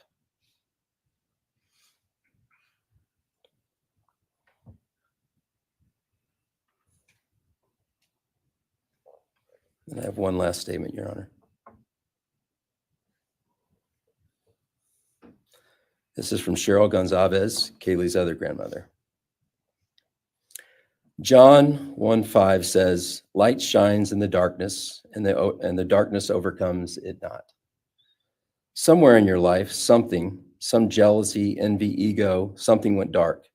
It pushed out all light until you became dark and evil.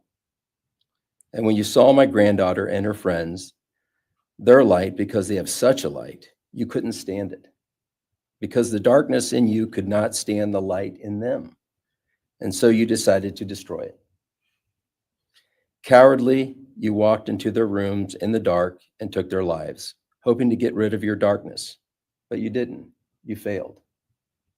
Because you know what was once a light shown only to their friends, families, and loved ones is now all over the world. Everyone sees it.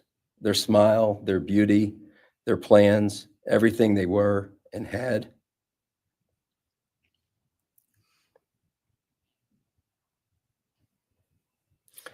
And you think you put a close to it, even that, but you didn't. Because they still exist. They are still light. They are still beautiful.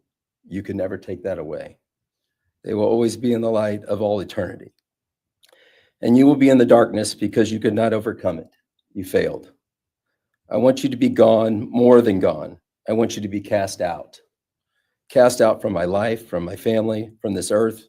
I will not allow your hatred to penetrate into my own soul. You did not get that power. You are evil, and in the end, evil is eradicated. You didn't take Kaylee's light, you spread it into the world. Thank you, Your Honor. Thank you. All right. If the are you moving to a different family now? All right, why don't we take a 10-minute recess? All right.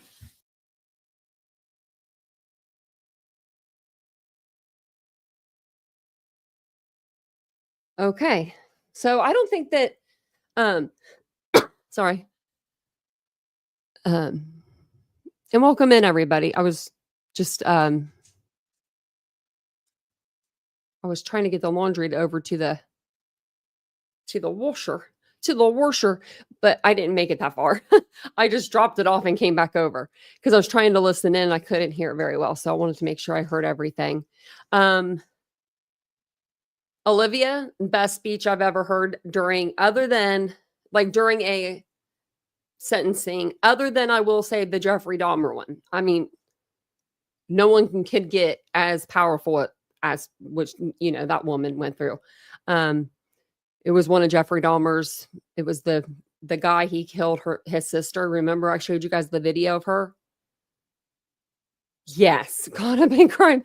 I want to play that as like my intro. Olivia's statement will be the new intro now. So I think it's going to go a lot quicker than what everyone anticipated, really. I mean, they've already went through Maddie's family. So the two surviving victims, they've already spoke. They went through Maddie's family. They went through Olivia's family for the most part, except for Olivia's brother, Steve. I don't know if he was going to speak. He was supposed to go up and then he didn't. So I don't know if he's going to be there. Now, I don't think the Chapins are there, but I'm not sure. I would assume they said that they wanted to take this day, I believe, to celebrate Ethan's life. But if they are there, that would be 4 people that could possibly go up and talk. I would say an hour per family. If you think about it, that'd be 4 hours. I don't think that it'll even go in that long.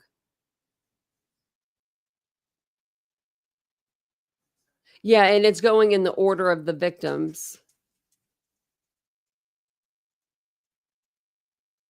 So I think Xana's mom might be there, Cara. I don't know if Jeff is. I wish we kind of could see over there just to see like who was there and who was going to talk. And then Jasmine, she may talk. She may say something. So I don't know if they consider him a victim, which I mean, they should, right? But I don't know if Hunter or Emily would be able to talk. Emily just talked on behalf of Bethany. What did they call Bethany's last name? Funke? Fuke? They didn't even have like the N in there. I was like, who the hell is that? So I think he's there, but I don't know if they'll have him talk. Because I know it's supposed to be like victims' families and then victims, like the victim's family is like immediate family. But I don't know. I would think that they would be able, he should be considered a victim. I think he is. Yeah, Betsy, they had her name something else, didn't they? Years and gets the wrong name. I know. The name wrong. I know. Yeah, I want to see his family. I want to see if they're there. Oh, also, if they are there, they could go up and talk. So I definitely think he's a victim. I just don't know if they would consider him that in the courtroom setting. Do you know what I mean? I hope that they do. So they needed a 10-minute break. I wonder why they needed a 10-minute break, just to get the courtroom back in order, I guess. I mean, I don't know. It wasn't messed up. Yeah, I wonder if they will.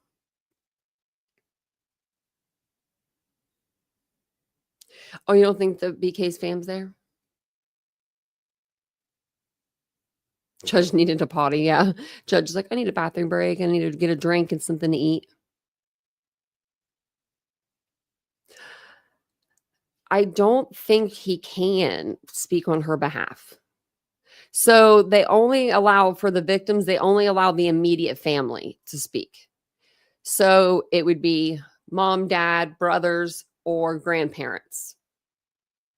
That's how it is in Idaho anyway. JLR said Brian's family's there. I figured they would be there. Now, I don't know if they'll talk, but it's literally like, their kids getting sentenced. I would think that they would be there for that.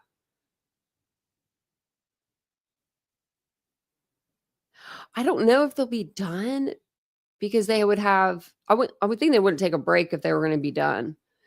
I would think that they would have someone in Xana's family maybe talk, maybe somebody in Ethan's family too. As far as I know, George, no, like Jake wouldn't be able to speak, which is weird. I mean, it's because if they allow like Jake to speak, then they would probably, like, they weren't technically boyfriend and girlfriend at the time, which I think that, I mean, they were together for a very long time, but I think that it would be like opening the door for just like, okay, well then this person can speak, this friend can speak, that friend can speak. Do you know what I mean? So I think that they just do it just for the victim's like immediate family. Because even in the Lori Daybell case, they weren't going to allow, it was one of the, like JJ's grandparents, and Tyler's grandparents. It was one of the, I don't know if it was Kay or her husband, but they weren't going to like let them speak. And it was a big deal because it was like, wait a minute, they have been like in the forefront for this investigation, like they've been like, they're the reason why we're here today. Like they put up the alarm, and so it's like, but they ended up letting them both speak, I believe. I believe they ended up doing that. Yeah.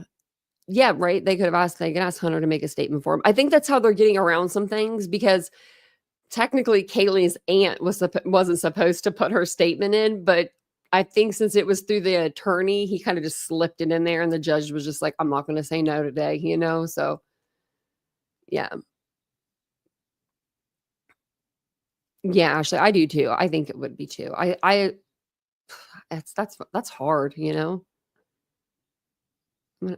I don't know whose family would be next. I don't know if I guess they were done with Kaylee's family, but I don't know. I don't know if Steve Jr. is going to get up and talk or if he just decided not to.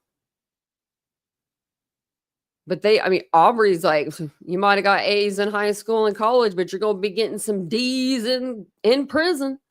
I was like, oh no, she didn't. She probably been saving that one for a minute.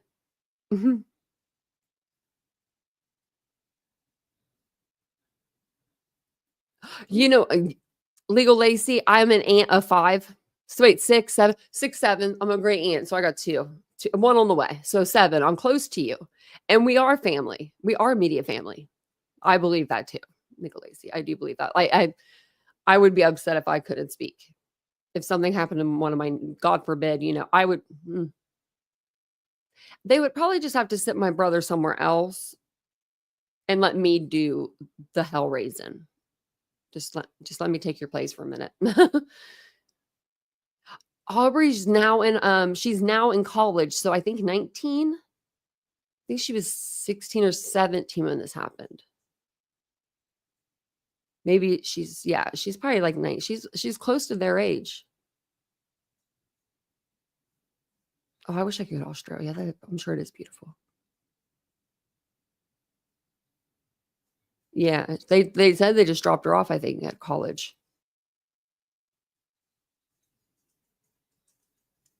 I do too. Caught up in crime, but they probably won't. They'll probably pick her freaking statement apart.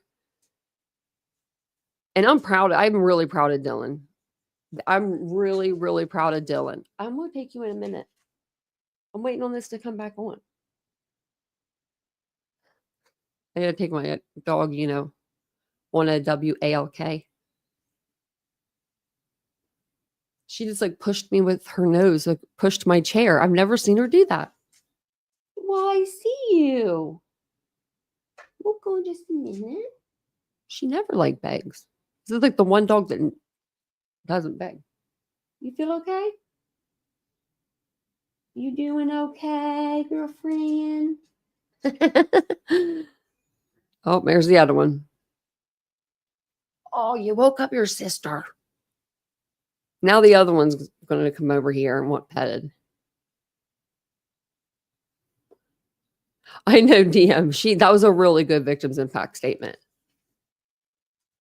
I'll pet you in just a minute. You're looking older. Wagging her tail. Oh, you just moved the desk up.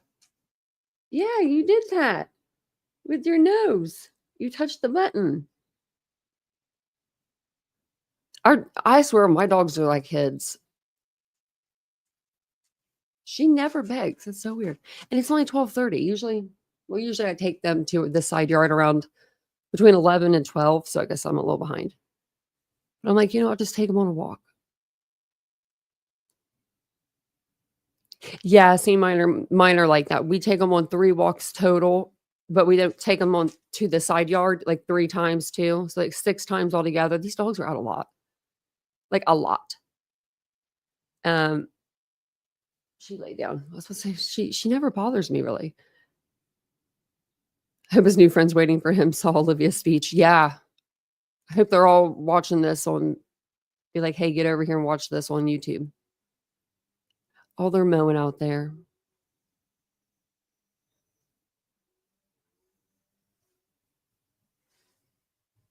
Don't worry, the inmate. They're there to help you.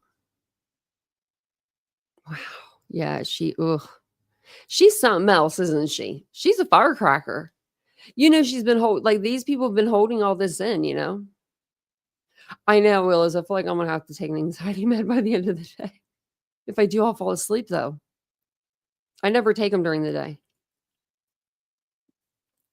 Just before bed. And I think it's I don't know. Me with anxiety medication, I just need it right before bed because that's when I'm the most anxious. When everything calms down. And Dylan's speech, I felt that. I literally could feel her emotions when she felt some of the stuff that she said she goes through. The hypervigilance, the always checking to see where your exit's at. Just sitting there and then all of a sudden a wave of anxiety gets pushed at you. I could feel that because I'm still working through my anxiety and stuff. And the hypervigilance is it's terrible. It's terrible to have. You're constantly Like right now I can feel it like in my back. You're constantly just like super, stiff. You're looking around. Me having one eye makes it even better because I'm constantly like doing this, and just looking around. You'll never have your back to somebody, like if you're in a car, that's where, because I had a car accident. If I'm in a car with someone other than Vincent, I don't like doing that. Like, I took a lift the other day. I was like, I'm cool on this lift crap. But like, I'm constantly, and I swear this lady, she had a 5-star, but I swear she was hitting that brake. And I was just like jerking. And I'm like, so the hypervigilance, I mean, when she said that, I could feel that. She looked good. For being, for crying so much, but I'm proud of her. I'm so proud of her. And I'm so proud of Olivia. She said something about his rap game. Oh my goodness. That about took me out. Wouldn't that have been awesome if she would have like incorporated his rap into her speech? Just like torn it apart, like bit by bit. Yeah, he was making facial expressions. He's been making them through this whole life, or this whole proceeding. Yeah. I said I was going to learn that rap. I had to get a different beat though, because the beat. So when I played that rap song, like on the channel, like the one time or maybe twice, I had to like trim it out. Because they were like, this is copywritten. I'm like, this is Vincent said, oh my God, oh my goodness, I'm so sorry. I was like, this is BK like rapping, not, anything. But it was the music behind it, that just junky beat that he picked, that crappy beat. Like if you could pick a crappier rap beat, let me know, because that one's pretty bad. I wish somebody would have went through the whole rap and been like, your rap game sucks. But I do have it actually written down somewhere, his whole rap.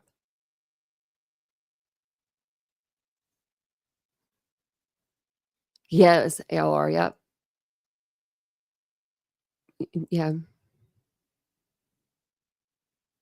Oh, I hate riding in the car with anybody but Vincent. I could sleep in his car though. And he said he got it like working yesterday again. Like, oh, and you want to hear something about me that's I should be a mechanic. I should be a darn mechanic. I'm telling you what. If I get this car fixed, Vincent owes me like, I don't know, a big thank you.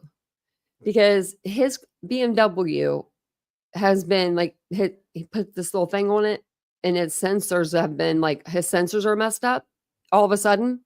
And after he bought a battery, but he didn't program the battery. So I Googled it because I go to Google for everything. And it's like, it will mess. I said, your car, if you have a BMW, the sensors get messed up if you don't program your battery? And it was like, absolutely. And I sent him the picture and I'm like, dude, right here, man, go get your car fixed. Yeah, he didn't reprogram it. He was like, I'll do it. You know me, I'll get to it. I'm one of them people. I'm like, we doing it now. We do it now. So I think that's what it is. And if that's what it is, I'm going to laugh so hard. I will laugh. I will laugh really hard at him. I think I should just go program it myself. We have AAA. We just need to take it somewhere. So where is this stuff found? Okay, rap. Okay, rap game, rap. I would probably just Google, maybe like Google Brian Koberger's rap right here. So this looks like it's it. Oh, wait. It's been removed. Why was that rap removed? Wait, is this it?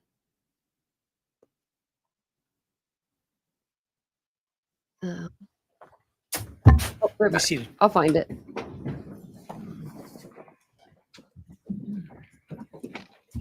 Oh, guess he had to go to the bathroom All right, too. Ms. Jennings.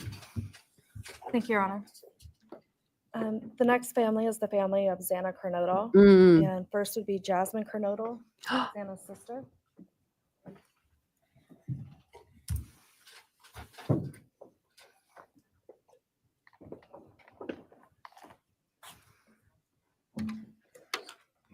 Oh, that's her dad.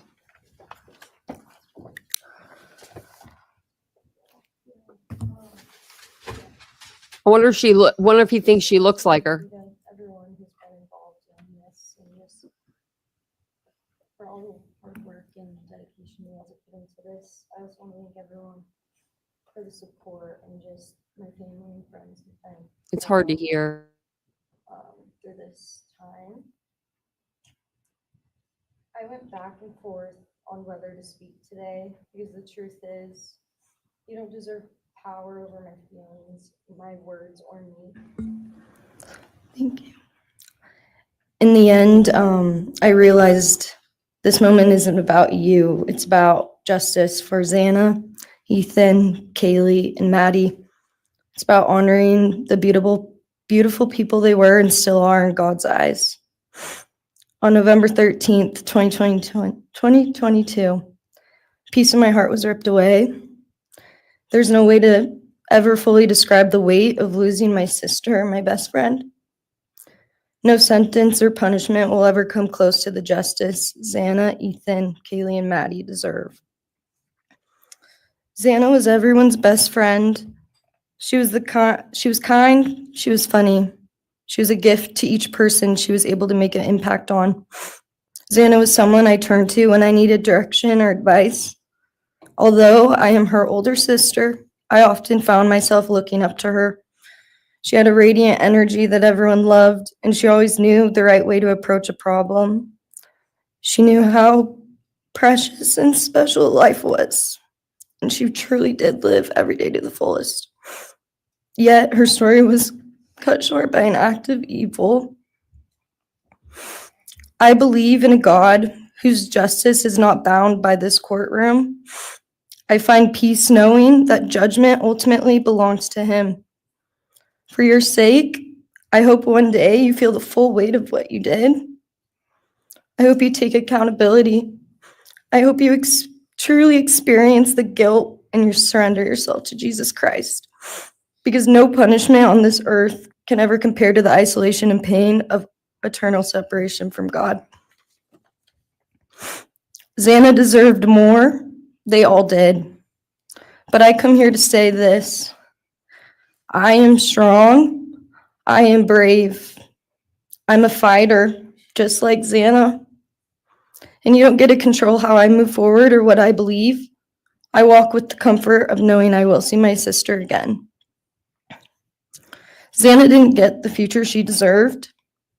She won't be the maid of honor at my wedding, the cool aunt to my future children.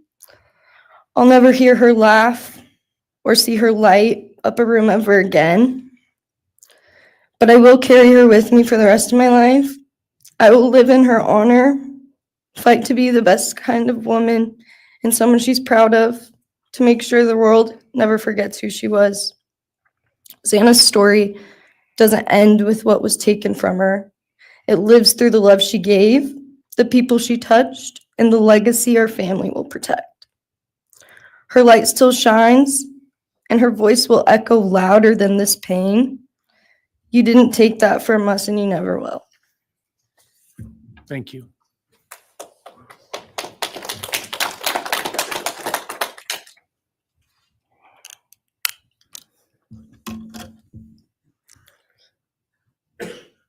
This is I her just want to dad. say before I start, I'm Xana's dad, Jeff Kernodle. It's been a hard road down, because she's gone. And I want to thank everybody, other their families that's speaking so far, spoke about things. I agree with everything they have to say. It all comes back to a lot of the same things that I've had to deal with and we as a family have had to deal with. And that brings me, basis of what I'm talking about a little bit is on my way up here. flying up here on the plane, and about halfway through the flight, this little girl is calling out for her dad. Hey, dad, and then in my mind, I was kind of half asleep. It's dark on the plane. I heard Xana calling out for me like she did, back when she was little, 5 years old. And those times were hard. It was That's chaotic, sad. but we always had something to work toward that was in a positive direction, compared to right now, which is necessarily not as positive as that for sure.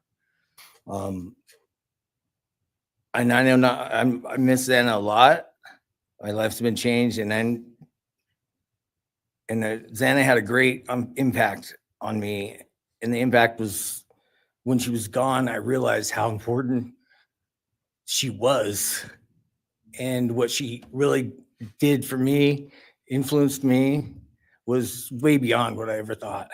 She'd call me up on the weekends, check on me, see who's with me. She's like accountability to your youngest daughter. And that really made a big difference. It made me really think about things and what it's all about, That's the things that I miss the most, is those calls on the weekends, the calls at 11 at night. What's going on? You want to meet my friend? Whoever she's with, a couple of her friends, I can meet them, talk to them. And she always did that. And it's pretty cool. I really miss that. And she made a big impact on me, on other people, her family. But the impact that she made is so extensive on what happened here. And it goes so far. People from everywhere in the world, are following things, and Xana has made a difference in their lives. So, countless people so that they might not even know her. They never knew anything about her. It's what they see, and they just love her and say how they wish she could have been their friend. Could have been their friend, could have hung out. And it's like, this is a blessing, this is the whole kid was. And definitely was a big blessing in my life. And so is Jasmine. And basically, we worked hard to do the things we did, through the times they were growing up. And through those times, I realized that I wanted both of them to graduate college, and that'd be the ultimate thing for them to do to prepare for the world. Then it came back to me. Xana didn't get to finish college. He had it all figured out. And this all just came back to me when I was there, and that little girl was on the plane doing that. It's like where I was going, what I was going here for. And then I just realized and thought to myself about the wonderful life that she had and we had together. And I still get to have with Jasmine, but that's the part that really counted. It's the part that really counted, is those memories. And those are what I have left, the memories with her and the ones I can make with her, and the life that I can go on with now, which is what she wants. And I say that in present tense because that's what she wants, because I've been told that, I've had countless ways that she's out there and has a way to communicate, which I'm very grateful for.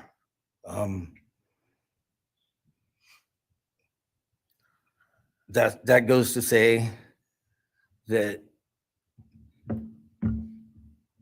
the impact of what happened to them, all 4 kids, goes so much further than just not me, the parents, the families, the community. It goes so far, because a lot of kids, in the colleges, just for an example, they lock their doors now. The door wasn't locked in the back. Penn State or wherever it was, all the colleges I know that I've heard, they all lock their doors now.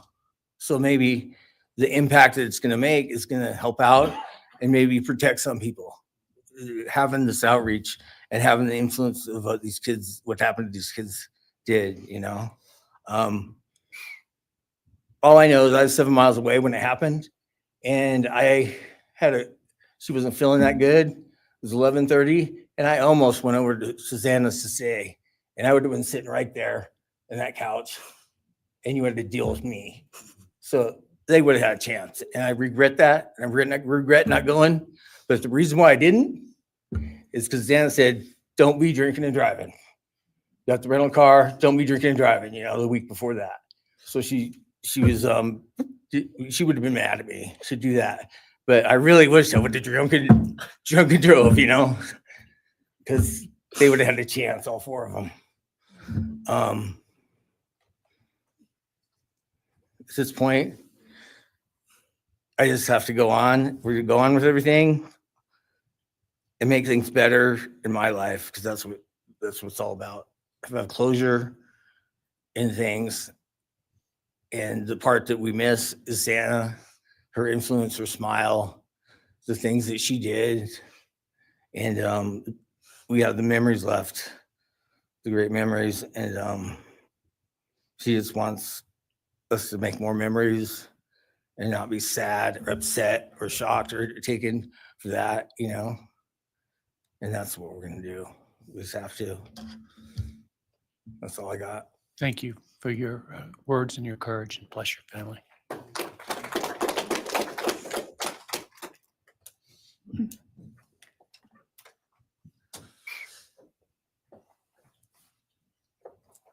Next, Kim Kernodle would like to address the court.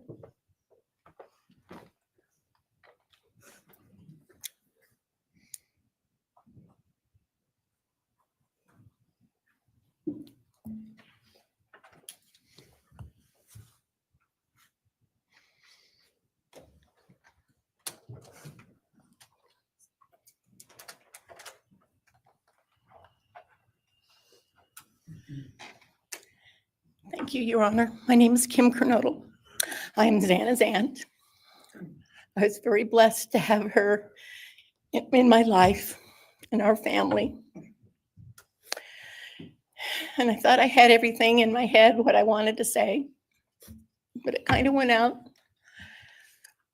And I'm always looking for the positive thing, because evil, hate can destroy people. And that's what it started doing with our family. It created anger with our family members.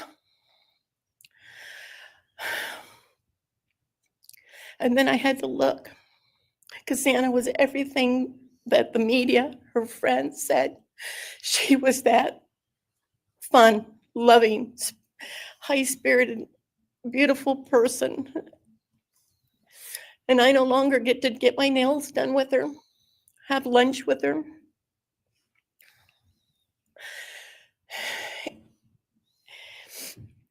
Sorry. But how I look at it now is this tragedy, this horrible tragedy on all of the 4 children, has brought us closer. You united us with your actions. We're united now, and we're stronger than ever. We have family and friends now that we never knew we had. And, you know, this is probably going to bother everybody, but Brian, I'm here today to tell you I have forgiven you, because I no longer could live with that hate in my heart. And for me to become a better person, I have forgiven you. And anytime you want to talk and tell me what happened, get my number. I'm here, no judgment, because I do have answers or questions that I want you to answer. And I'm here. I'll be that one that'll listen to you. Okay? Thank you, Your Honor. Thank you very much. My name is Stratton Kernodle, and I'm Xana's uncle, Jeff's brother. Sitting here today listening to the stories and feelings and feeling the pain from everybody is a pretty powerful thing. It's each time a statement was read, it sort of would tug into my center core as I felt everybody's anguish. And Xana meant a lot to us, and we loved her very much. But I started thinking about, instead of rehashing everything that everybody else was talked about, I wanted to direct it another direction toward Brian and what he's done to his family, his parents, his siblings, his friends, his universe. He has contaminated, tainted their family name, and pretty much made a horrible, miserable thing to be ever related to him. And I know that that's what he has to live with, and that has to be his pain. And that's all I have to say. Thank you.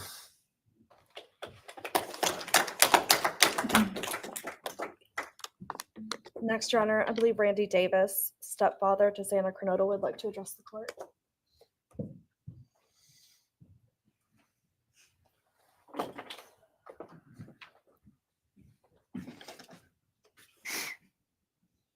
Hi, my name's Randy, stepdad of Xana. I just feel the same way we all do. All of us are united because of something that happened. And I am grateful to know and have met some new family because of this awful event. But this is probably the last time we're all going to be in the same room together. Let's be real. So I can say, I love you all, and I feel your pain. And just God bless us all, you know, just get through it. I had stuff wrote up. It was probably best I didn't read it out. Probably get kicked out of here. So, you know, I'll share one thing to you guys, not to you, with Xana. So I was working in North Dakota and came home, and Jazzy and Xana had taken our son Elijah and put him in a dress, makeup, and it was awful, you know. I was like, I don't know. She was funny. I told her she'd be in the movies and be somebody great one day like that. And now she is just above us as an angel with all the other beautiful kids. So let's hold that to our hearts, because this evil thing is not going to take nothing from us. You, man, I don't know what my limits are here, but I'm really struggling, dude. I am struggling. So I want to just be out in the woods with you, just so I can teach you about loss and pain. I love God. I wouldn't take your life. That's up to him. But I guarantee you, you are weak. God, I would just give a moment, man, 5 minutes out in the woods. Oh, man.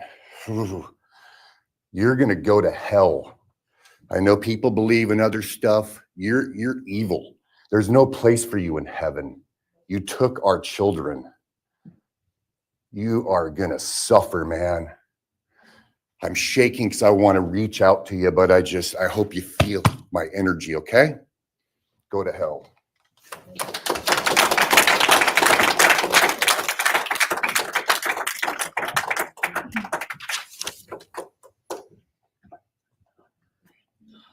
Next is Cara Northington, Xana's mother.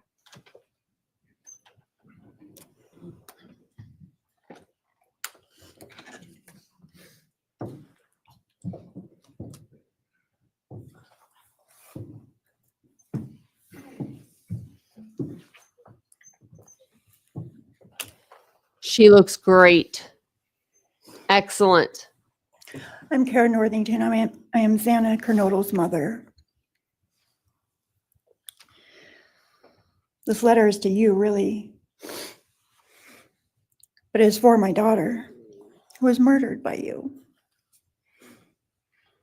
Today I stand before you, the man who is responsible for murdering my beautiful daughter, Xana Kernodle.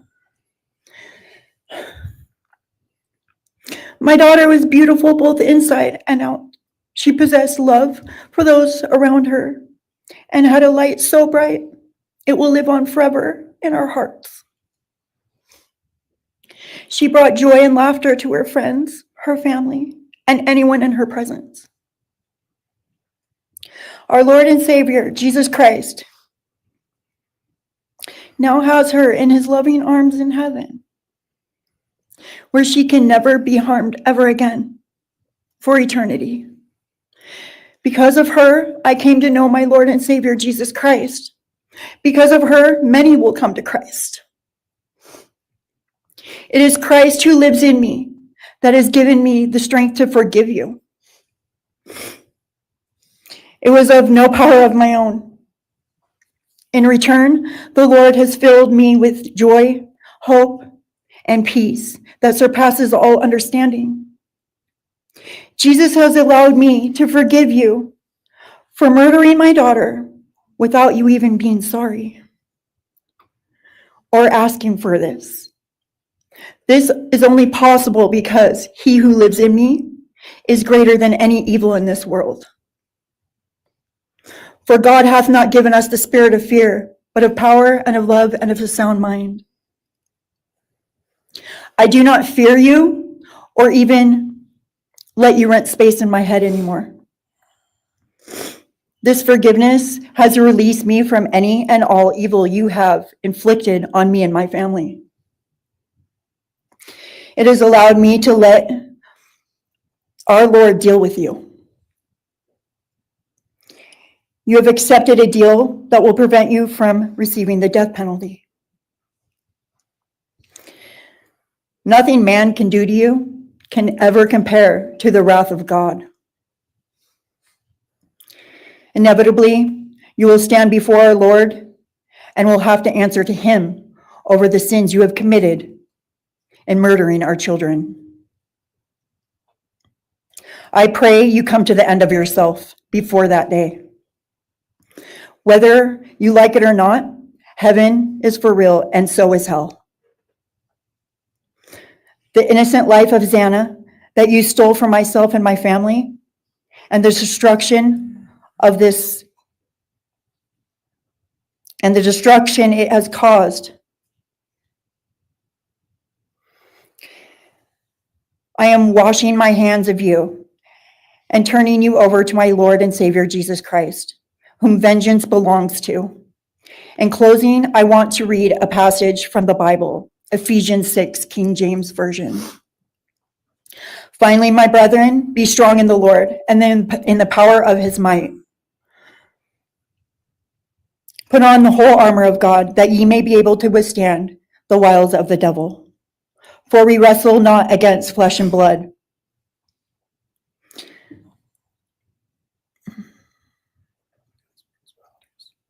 For we wrestle not against flesh and blood, but against principalities, against powers, against the rulers of the darkness of this world, against spiritual wickedness in high places. Wherefore, take unto you the whole armor of God, that ye may be able to withstand in the evil day, that ye may be able to stand in the evil day.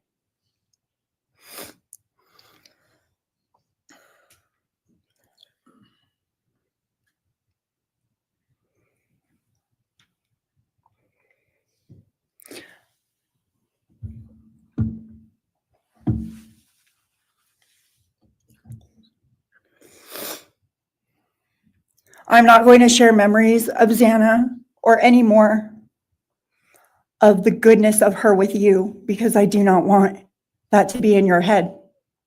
I don't want it to be in your head. You don't deserve that. You don't deserve our good memories that we have. I do pray for you. I pray that you come to the end of yourself. I pray that before this life is over, that you ask our Lord and Savior in your heart and to forgive you. I do pray for that. But after today, I wash my hands of you, and you are no longer a thing. Thank you. Thank you.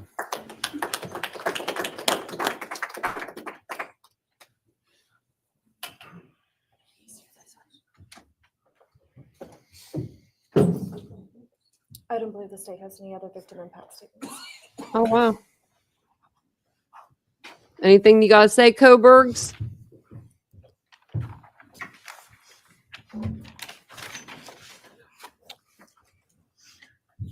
Right, state can argue.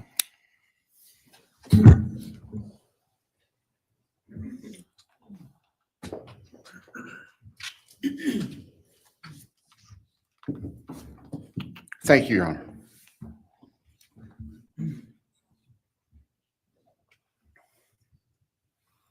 Just as a housekeeping matter to start, there will be the issue of restitution.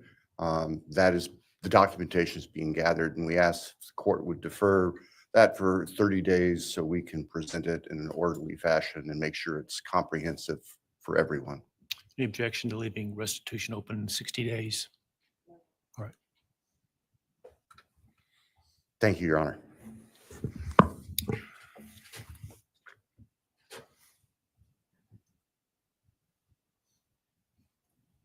I think it's necessary and appropriate to share for everyone here, including the court, the background that brings us in front of Your Honor today for these proceedings. Read the whole background. As the record reflects, and as everybody in this courtroom knows, the defendant has pleaded guilty to all 5 counts charged in the indictment.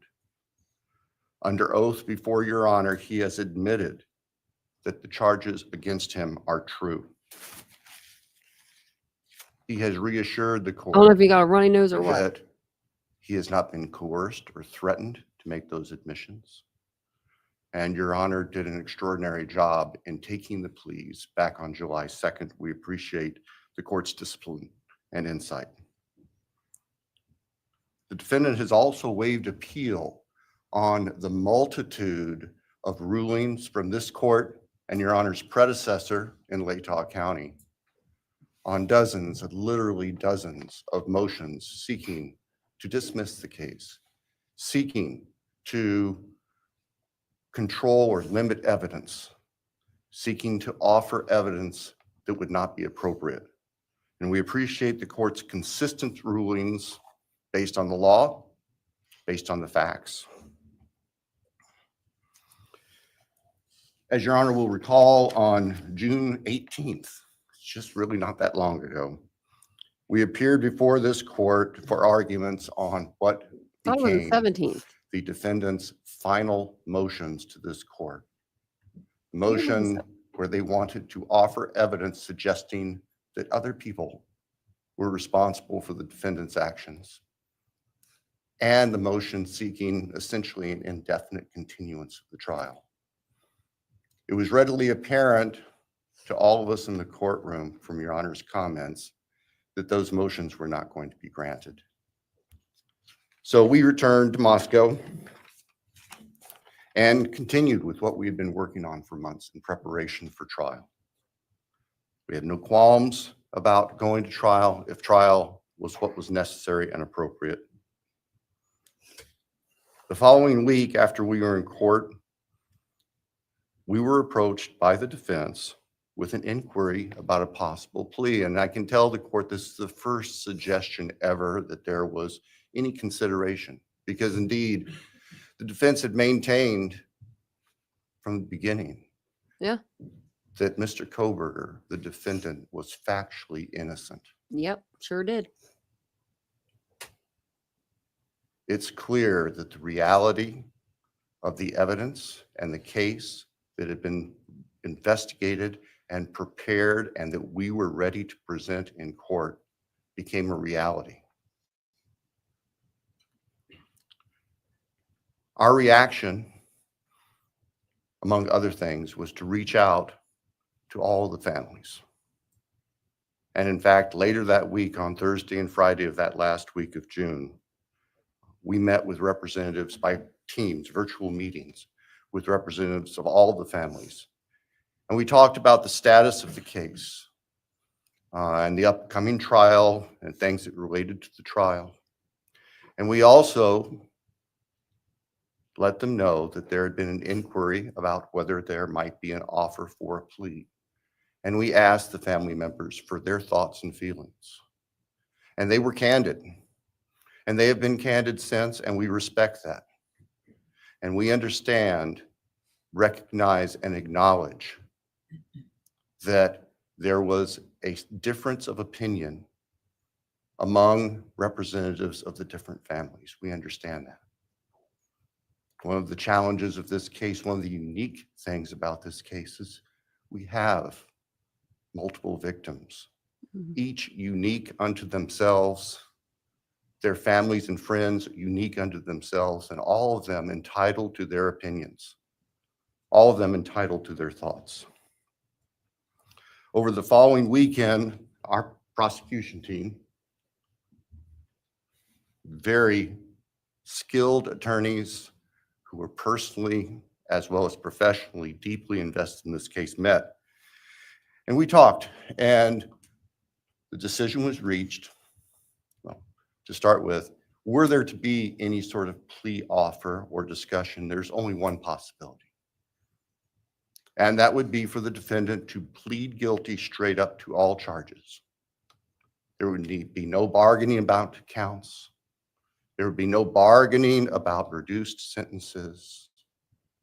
And so we made the proposal to the defense that if the defendant was willing to plead guilty up front to all 5 counts as charged and waive appeal of the court's myriad decisions during the past 2.5+ years on all these motions that would have consumed years, if not decades, of time in the future. By the end of the weekend, we were notified the defendant was prepared to plead guilty as charged and factually acknowledge his responsibility in court for these horrible crimes. Obviously, those discussions and negotiations were confidential.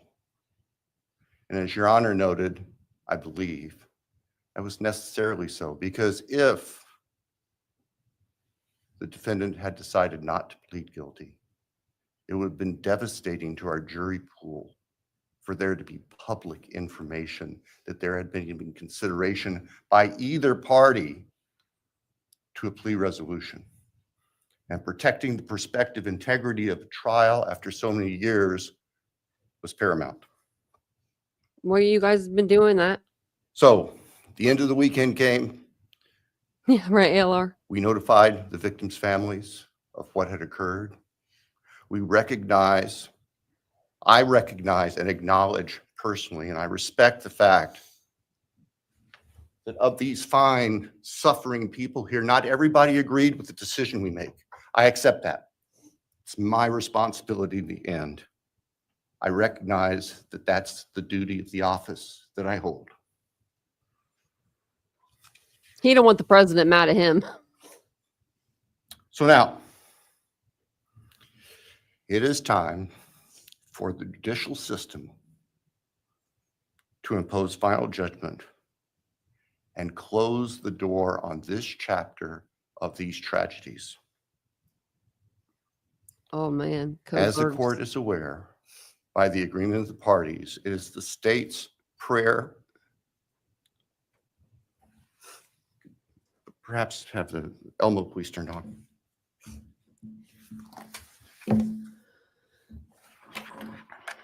What's he gonna show? Like pictures of the victims, like happy pictures Thank or you. something? That on count 1, the felony burglary, that the court sentenced the defendant to the maximum period of 10 years fixed in the custody of the Idaho Department of Correction. Then on count 2. Oh, wait, whoa, we lost them.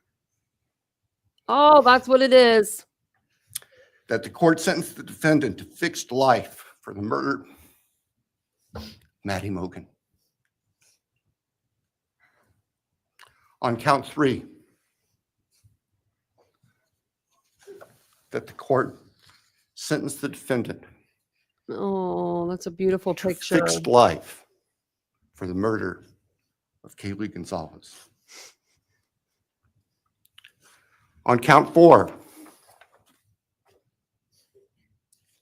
that the court sentence the defendant to fixed life for the murder of Xana Kernodle. On count 5, that the court sentenced the defendant to fixed life for the murder of Ethan Chapin. And the state further prays that these sentences be ordered to run consecutively, back to back, not at the same time, to recognize and respect the unique individuality of each of these beautiful young people whose lives were taken brutally and for no reason.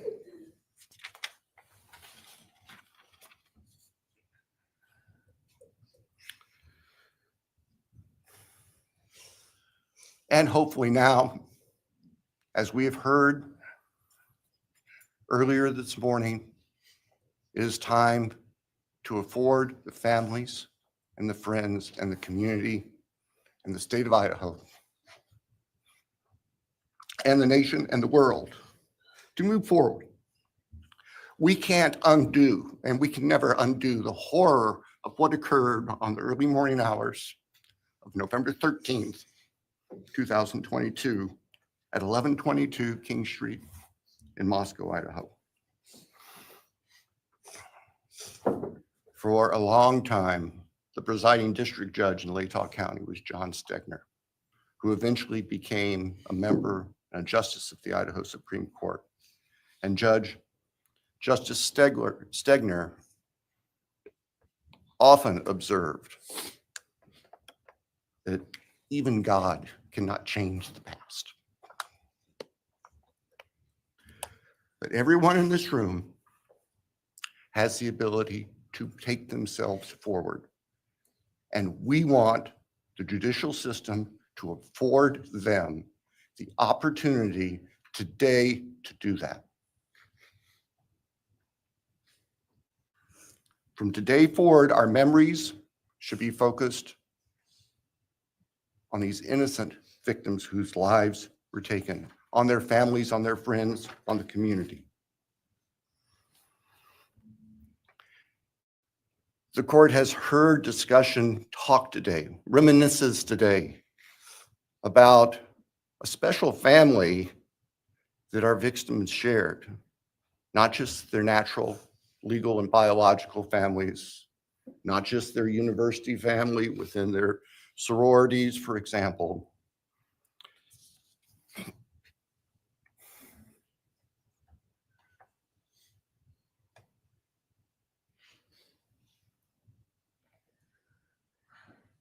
But this family.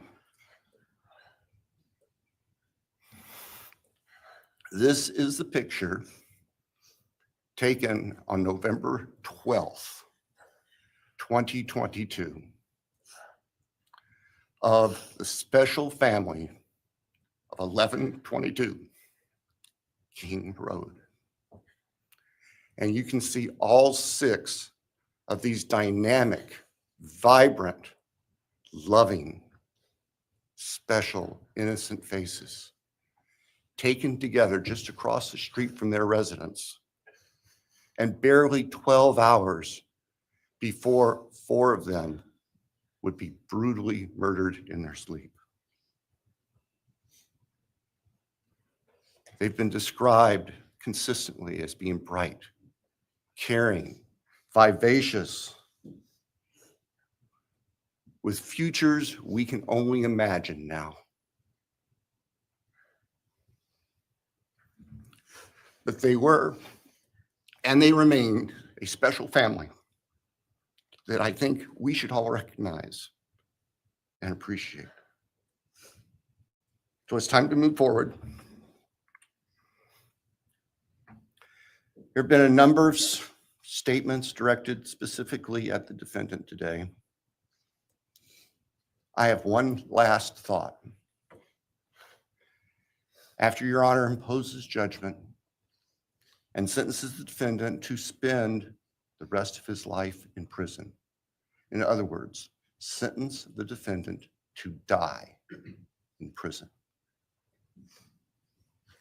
He's going to stand up in the belly chains and leg irons that he's wearing today.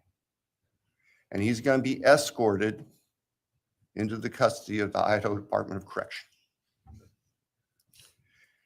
And the door will close behind him forever. That is the closure that we seek, that all of these people, these loving friends and family deserve, so that we can move forward. Thank you, Your Honor. Thank you.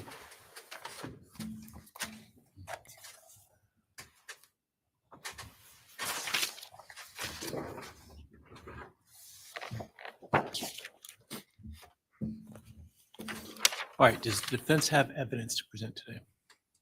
All right. Does defense wish to make argument today?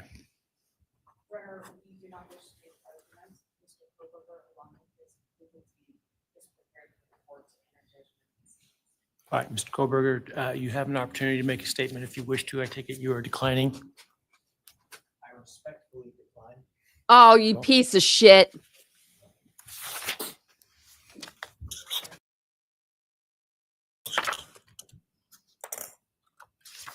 After all these years. Please. All right, let me start. I don't know what this is on them. The circling. Let me trying to restart it. But it's on their end. Unless somebody just did something funky. Hope There we go. that you are able to move on as best as possible. Thank counsel for the professionalism that they've exhibited throughout this case. It's been my great honor to preside in this case and to help bring, to the extent possible, some resolution and hopefully justice to this case.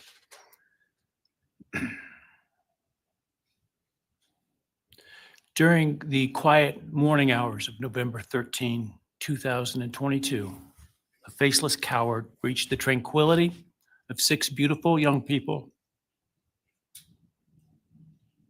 and senselessly slaughtered them, 4 of them.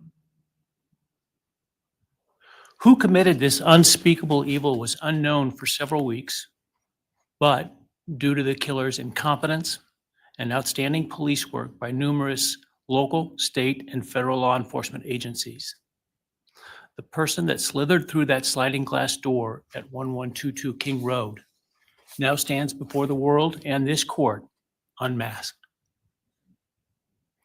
This unfathomable and senseless act of evil has caused immeasurable pain and loss.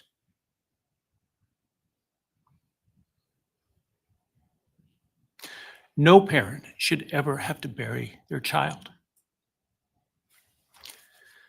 This is the greatest tragedy that can be inflicted upon a person.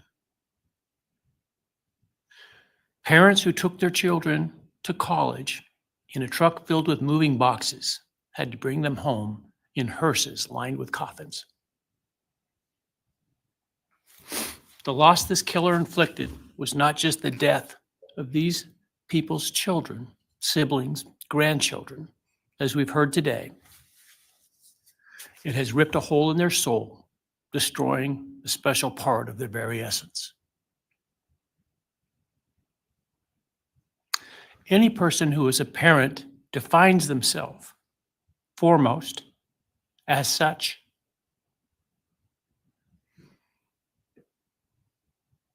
It is their existence and purpose of being. And it has been stolen from these parents.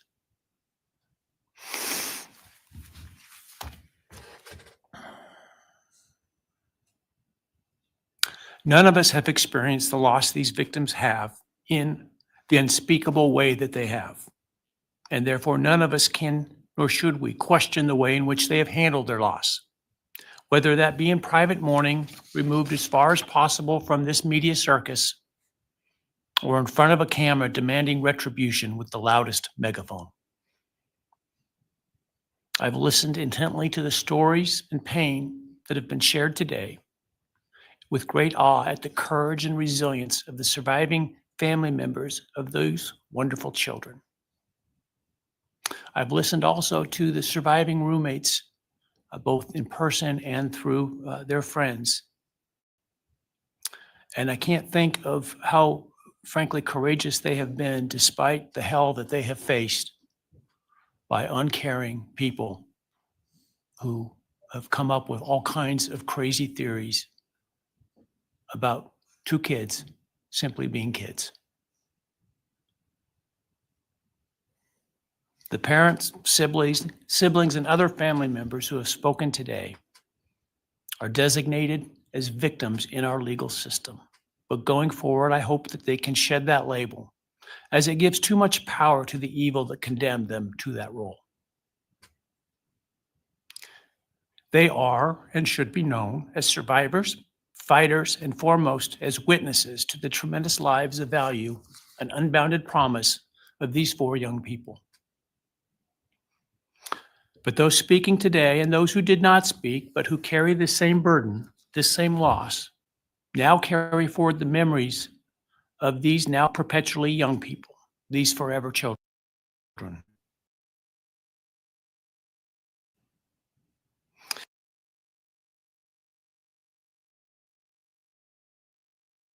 It's like everyone's streaming or buffering.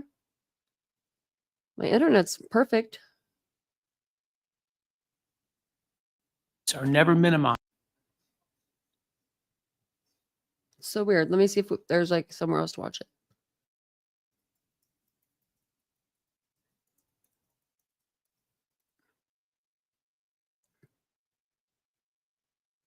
Okay, let's see.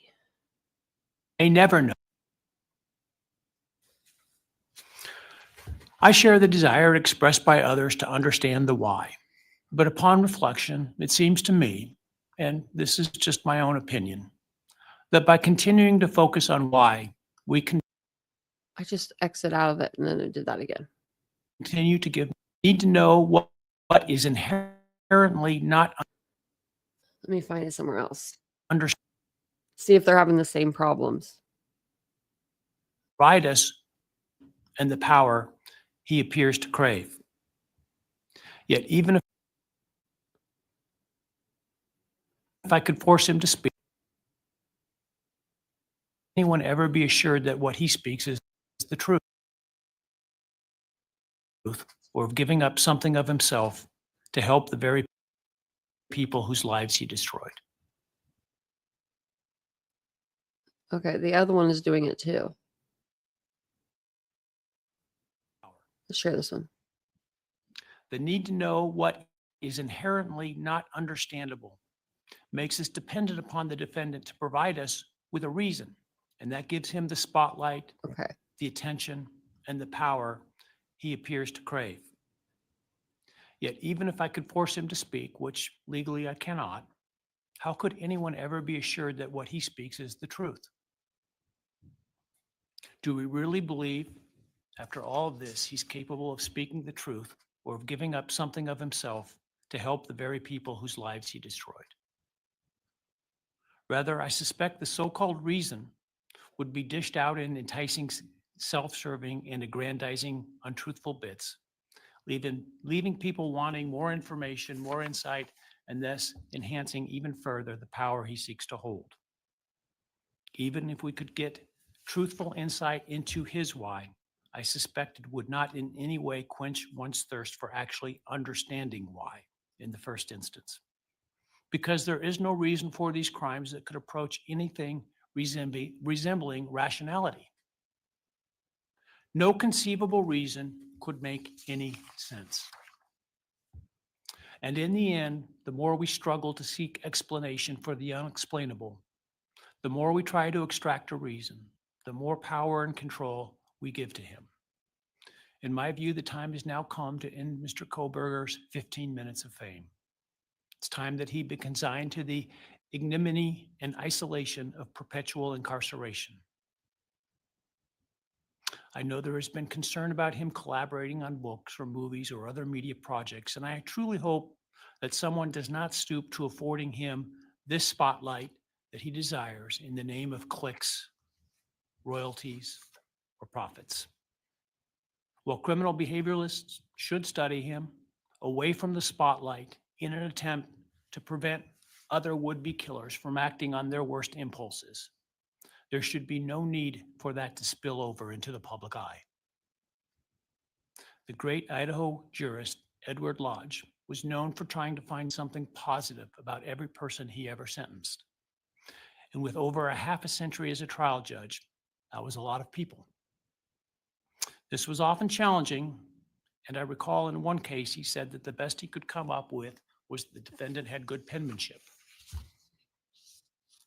Truth be told, I'm unable to come up with anything redeeming about Mr. Kohberger because his grotesque acts of evil have buried and hidden anything that might have been good or intrinsically human about him. His actions have made him the worst of the worst. Even in pleading guilty, he is giving nothing hinting of remorse or redemption, nothing suggesting even a recognition or understanding, let alone regret for the pain that he has caused. And therefore, I will not attempt to speak about him further, other than to simply sentence him so that he is forever removed from civilized society. And accordingly, based upon his conduct and based upon the record before this court, recognizing the standards that govern this court's sentencing decisions as set forth in State v. Toohill, I hereby sentence Mr. Kohberger as follows. On count 1, burglary, 10 years fixed, 0 years indeterminate. I Oh, also wow. impose a fine of $50,000. Count 2, first-degree murder of Madison Mogen. I sentence the defendant to a fixed term of life imprisonment without the possibility of parole, a fine of $50,000, and a civil penalty of $5,000 payable to the family of the victim. How much On was the count last 3, one? for first-degree murder of Kaylee Goncalves, I sentence the defendant to a fixed term of life imprisonment without the possibility of parole, a fine of $50,000, and a civil penalty of $5,000 payable to the victim of the family, or to the family of the victim, pardon me. On count Thank 4, you. for the first-degree murder of Xana Kernodle, I sentence the defendant to a fixed term of life imprisonment without the possibility of parole, a fine of $50,000, and a civil penalty of $5,000 payable to the family of the victim. On count 5, for the first-degree murder of Ethan Chapin, I sentence the defendant to a fixed term of life imprisonment without the possibility of parole, a fine of $50,000, and a civil penalty of $5,000 payable to the family of the victim. The sentences on counts 1, 2, 3, 4, and 5 shall run consecutively to one another. Restitution will be left open for 60 days.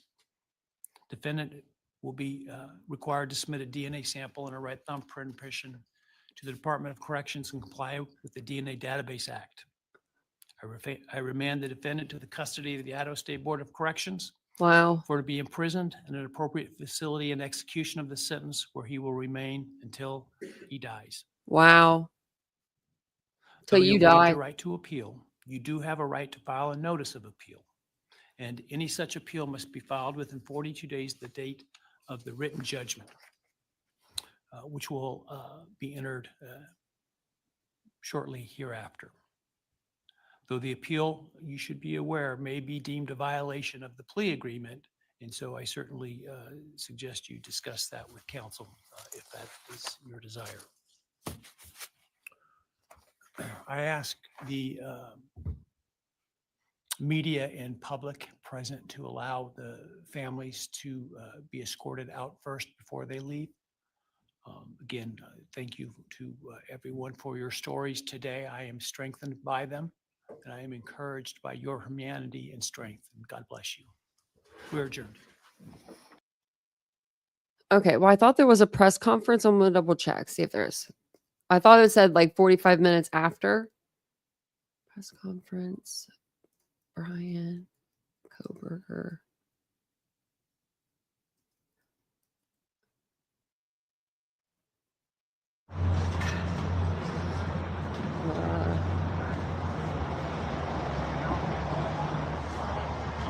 So maybe they're going to do it. And now we'll stay on the AP.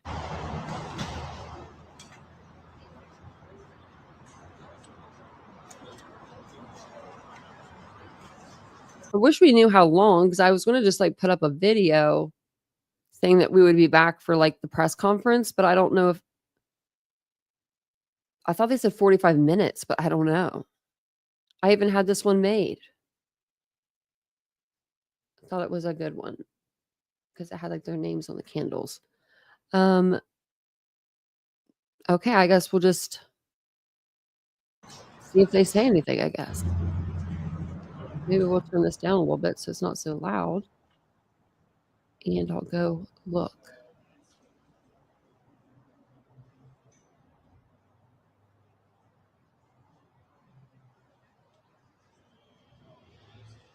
Let's see.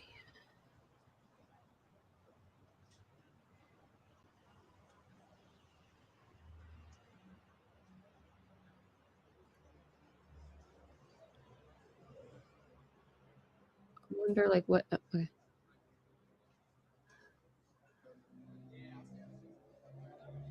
That's good though. I guess we go to the light tab one.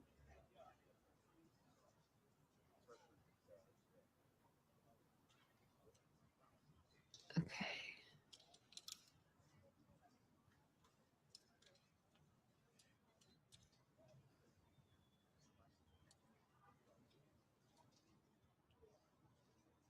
I don't really see anybody doing anything.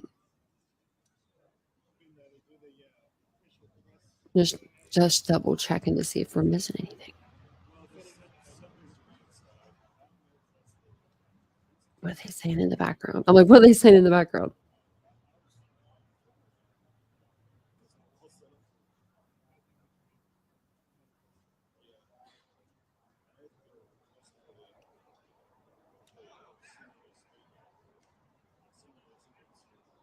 So the court feed's done. The court feed's done. They're supposed to come outside and do a press conference. I think that it's like going to be 45 minutes, here in about 45 minutes. I was just kind of sitting here, like just listening, just seeing if anybody came out. And I was looking at trying to find other videos, like other places, like news that was covering it.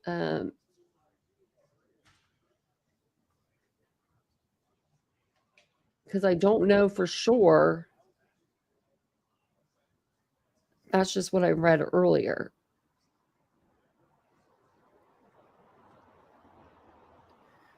This is CBS, but that's okay. No, that's only 20 minutes long. Okay, never mind. It says that they're live though.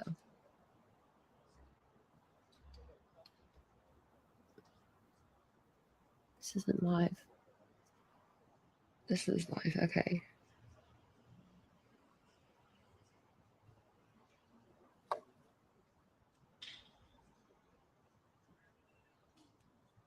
Okay, everyone just has like a black screen up, or like kind of like what I had.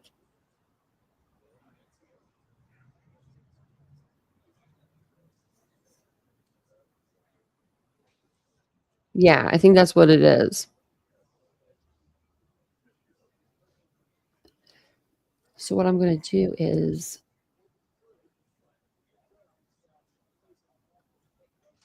turn this up. Well, I don't want to turn it up and like make it too loud for you guys.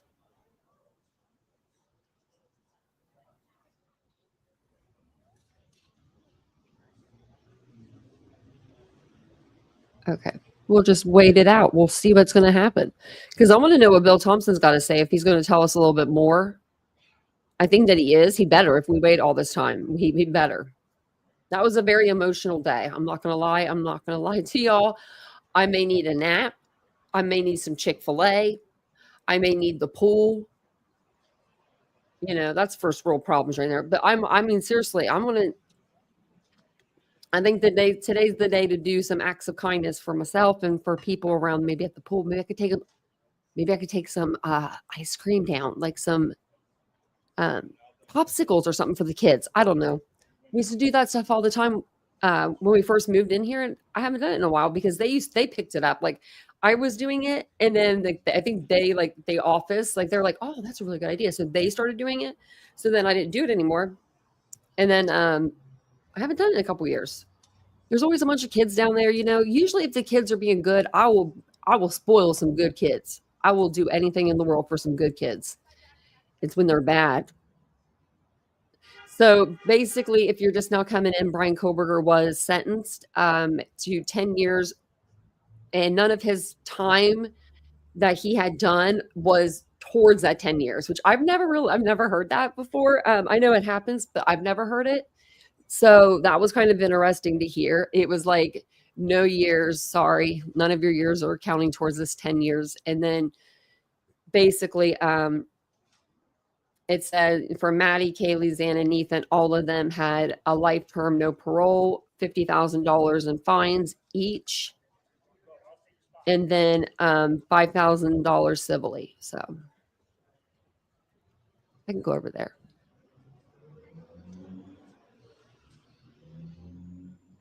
Actually, what's this? Okay.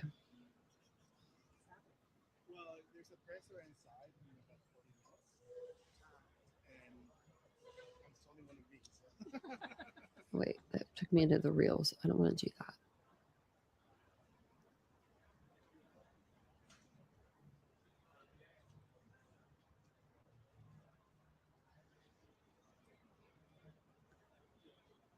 I'm on the AP Facebook, and I see one picture of Brian.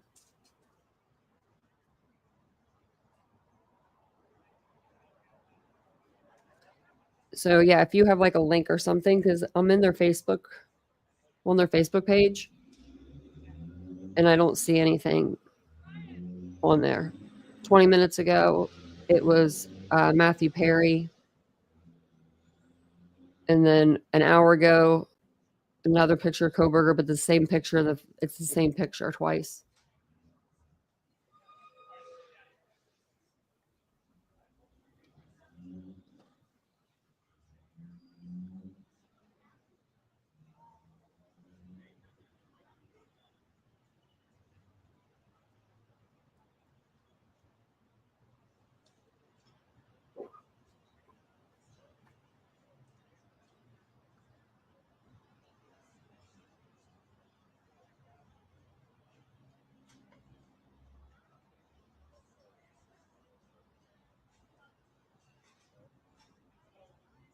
It says, oh, that was an hour ago, 10-minute break. Okay, so I'll show those pictures. I found them on Nate Eaton's page. I think these are the ones.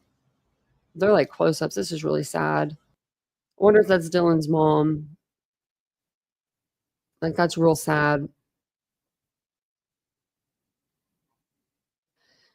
Strongest person in the courtroom. I mean, they were all incredibly strong, but I got to say Dylan probably took the cake today, right? Because Dylan saw him. Like, she was literally feet from him, and he didn't murder her. And she didn't ask. I wish she would have asked. Like, she wouldn't have got an answer out of him, but I wonder if he would have did like some face inflection. You know what I mean? Like, why did you see me? Why didn't you kill me? Like, those are just questions I have. And I truly think it's because it was dark in there and she only cracked that door open just slightly. And he was so busy trying to go out that back slider door or whatever he was doing in that moment to where he didn't even pay attention to her, right? Or if he did see her, he was just like so exhausted because remember he had to sit in a chair in Xana's bedroom. Like he sat, or he didn't have to, but he sat down, they said, for a minute. Yeah, a survivor's guilt. I couldn't imagine. Okay, let's go through these some more. Thank you for telling about these, Reba. He's got his new outfit on. His mama must have sent him, or his girlfriend's, commissary money because he is wearing a white t-shirt. Normally, they don't give those to you. Normally, you have to buy those. She looks very pretty. Oh. His eyebrows are coming back in. Y'all think this guy is innocent? Not y'all, you know what I mean? Look at this. Look at this. Look at this. I'm sorry, it made me laugh.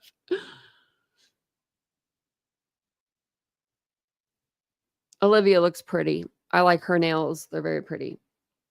Very clean look. There's Deedle. I feel like Deedle's everybody's grandmother now.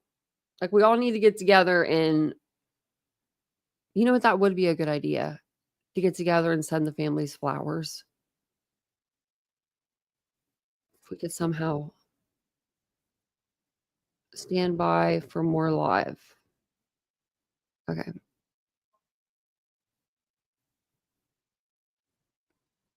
It's not like. Sorry, I'm like open the camera. I was trying to like turn the volume down. Okay, sorry about that. So here we go. We got this is the so I guess we could see if we do see his parents. They didn't, I mean, they weren't there. I'm sure the judge would have asked if they wanted to say anything, right? Are they allowed? His eyes look sunken and like hollow. Like look at the dark circles under his eyes. He hasn't been sleeping. Like, let me put an overlay up and show you. Like, remember this guy? Or, you know, this guy? Or how about even this guy? He was feeling pretty confident there. Not feeling too shabby here. Smiling. You know, I mean, we got pictures for days of Coburger. When he was first arrested. Look at him walking into court here. Oh, yeah. Just living his best life then, you know? Now look at him. I can see a difference. Oh my goodness. He looks skinny. Like he looks frail. He is not going to last if he does not eat some meat. What has he been eating? Okay, never mind. I'm changing my diet. What do you eat in jail that's vegan? Coburger. Oh, that's a good picture. I don't care who you are. That's a good picture of them. In the saddest of times, you know what I mean? He was proud of his girl. You know, Steve was proud of his girls, both of them, you know? I wonder if he knew what she was going to say before she said it. Look at Anne looks like she's sleeping. Anne, the eyeliner. Don't do it. Don't do it. And if you're going to do eyeliner, maybe just do like the bottom a little. Don't do the top or something. I don't know. Just don't do that. Also, I'm saying it now. What's going on with your eyebrows? They do not match your hair color. We know you picked out that color to color them in too. Because as a woman your age, we all be losing our eyebrows after a certain age. Not Olivia. No, Steve looks great. He looks like he does. He looks like he was a man that was on a mission. And Ben looks great too. They all, for having gone through so much horrific things, you know, definitely. Oops, I didn't mean to pause that.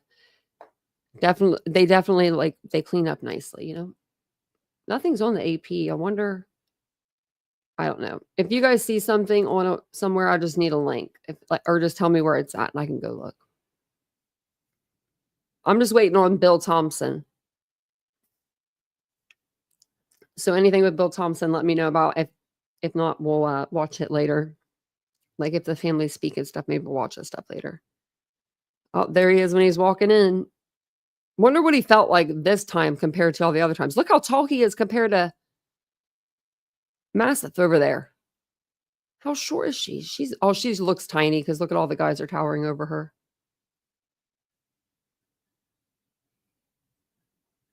He looks like he's wearing a bulletproof vest, kind of. Or is that just how big his chest wall is? I would describe him like Dylan described him. Look at the handcuffs where you could see him that they were like going into his wrist. They had him on tight.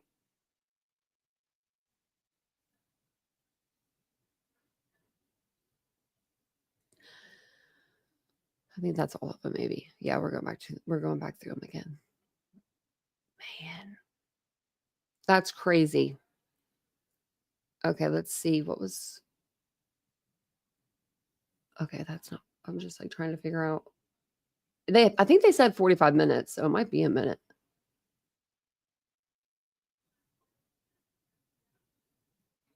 Yeah, I'm not looking. I'm looking for like. I'm on the AP. I'm looking for like anything that's outside. I just don't see it. Like where? You guys got to tell me where. Like what? Where are you seeing it? That does me no good. That you come in and you say, "Hey, they're speaking." When this was the live feed from outside, from the AP. I don't know where the AP went.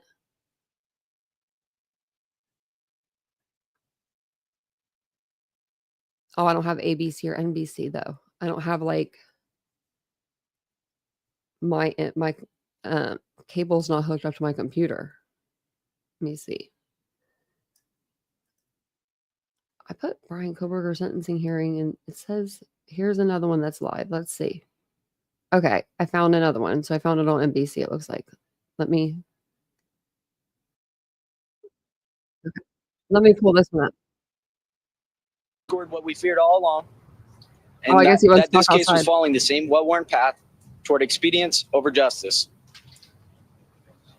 Sentencing once again fails to reflect the severity of the act, and the emotional fallout has landed again on the shoulders of the victims' families, who have been left out, unheard, and grieving not just a horrific loss, but a system that continues to bypass them. The through line is undeniable. Whether it's 2004 or 2025, this prosecutional, is that a word? Sorry. Prosecutional approach has consistently abandoned the very approach it is, or the very people it is supposed to protect. The trend you'll notice from Thompson's prosecuted crimes are the following: plea bargains avoiding capital punishment, charge reductions, sentences that misalign with the gravity of the crime, lack of trial due to plea bargains. These aren't just failures in process, they're failures that have real consequences for real people. After reviewing Bill Thompson's history, it's clear our family was never given a fair chance at justice. But this isn't just about a prosecutor's record. It's about Kaylee. It's about my sister. She's not just one of the Idaho 4. She was a daughter, a sister, a best friend, and the light in every room she walked into. When the prosecution followed the same path we've seen before, closed doors, limited input, and a plea deal handed down without our voice, became painfully clear that Kaylee was being treated just like another case. But she wasn't. She was everything to us. And our pain has only deepened, knowing that the system didn't fight for her the way she deserved. I'll leave everyone with this. There's 1,000 things I wish I could say to Kaylee, but today I'll just say this. I will always carry her with me for the rest of my life, and I will never stop being her brother. Steve, thank you. Now that the gag order is lifted, is there anything that you've learned over the last 2.5 years from investigators or prosecutors that you can share with us now and speak about? Well, I think it was kind of interesting that once the president sent a truth statement out, they called us right up and they told us everything. So I don't know what was holding them back before, but we spent about 3 hours, close to 3 hours with the lead detectives. And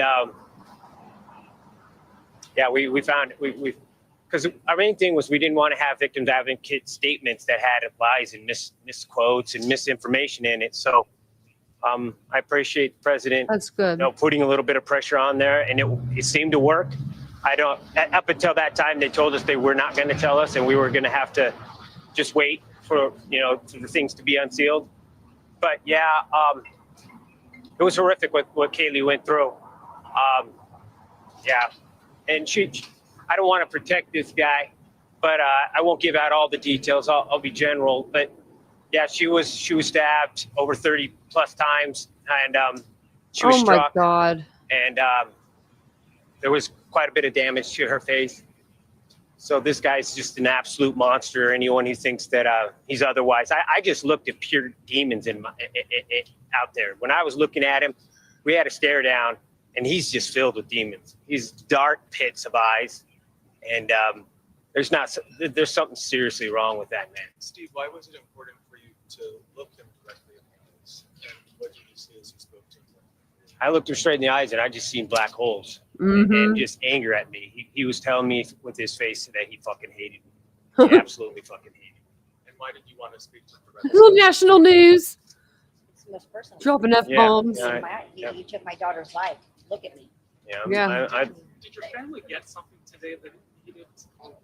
Yeah, 100%. It's a little early to actually even answer that for myself. I think that kind of stuff needs to set in and sink in. And, Oh, you regret maybe saying some things, or you wish that you would have said things. So I think right now we're just kind of in the mix of the tornado and, the real feelings, As the spotlight then fades, what do you want the public to remember? Video Our main thing is hopefully this could be a template for another family that, you can use the media as much as they're using you.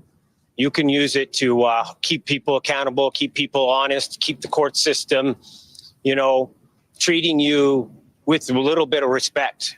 And I think that's what we did. And the more that you get active, I think the more chance that you're going to get that justice in the end. I think you really got to try to make your kids stand out. They're getting ready to start doing some stuff. I guess they're doing it in this huge conference center, like inside.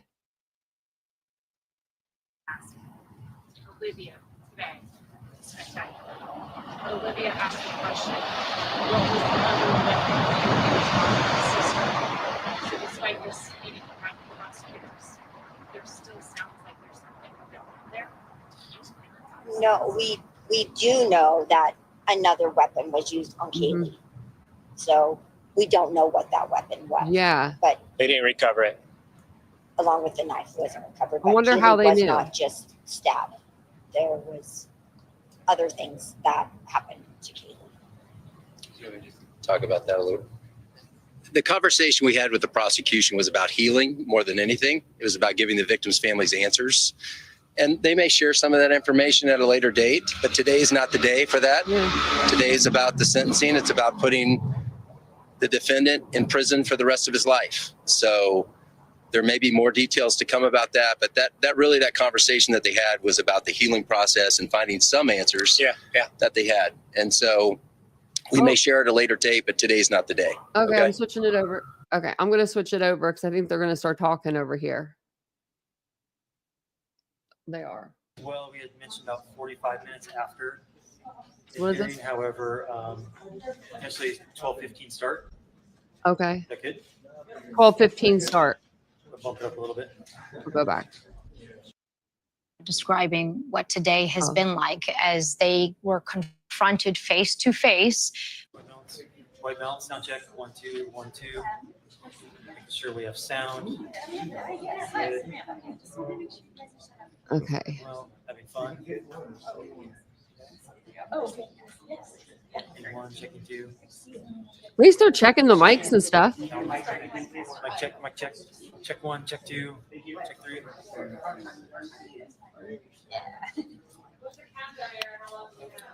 So we're thinking about 15 minutes. Anybody else? White, we're good? Okay, so 15 minutes. I'm going to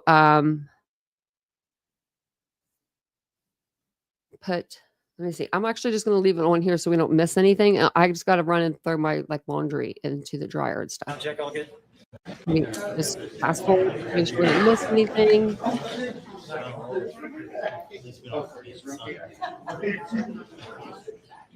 And everybody go, I guess this is everyone's chance to go, go get a potty break, go grab a snack or whatever you need to do. Ooh, I want a snack or something. I've been crying all day. I need a snack.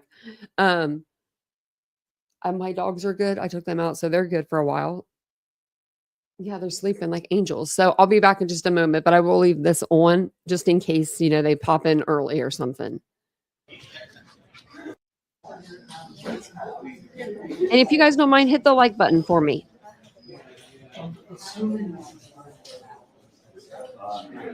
Started screaming at me. You want the mic up, so you would definitely.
Here without tripping over any holes.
Okay, so I was just reading like the notice, and it says here, after the Kohlberger sentencing hearing concludes, a news conference will be held inside the Ada County Courthouse. Media will be permitted to bring cameras and equipment into the designated conference room. Courthouse security will facilitate access and direct media representatives to the designated room. Estimated start time approximately 45 minutes after sentencing concludes. Ada County Courthouse. Okay. So it's going to be brief remarks followed by a moderated Q&A session. And then the Q&A participants are, Moscow Department Police, Idaho State Police, Layton County Prosecutor's Office, Bill Thompson. It says, while some case details remain protected by law or court order, the briefing is intended to provide factual insight into the investigation, coordination among agencies, and key developments in the case. Questions regarding sentencing conditions, custody status, or inmate placement should be directed to the Idaho Department of Corrections for follow-up inquiries not addressed during the event. Please contact the public information officer of the relevant agency. Okie dokie. So hopefully they tell us something that we didn't already know.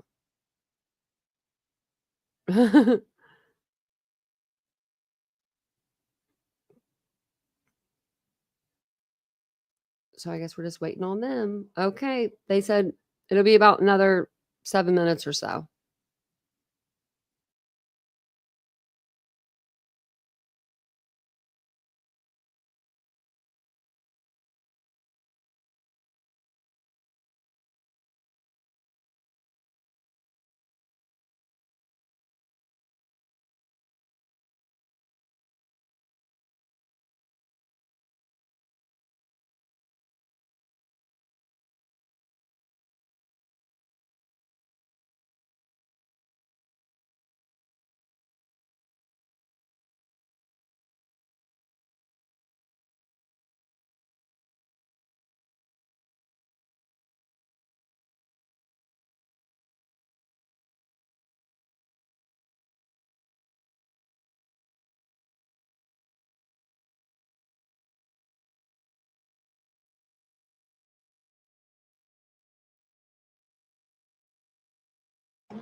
Looking at it.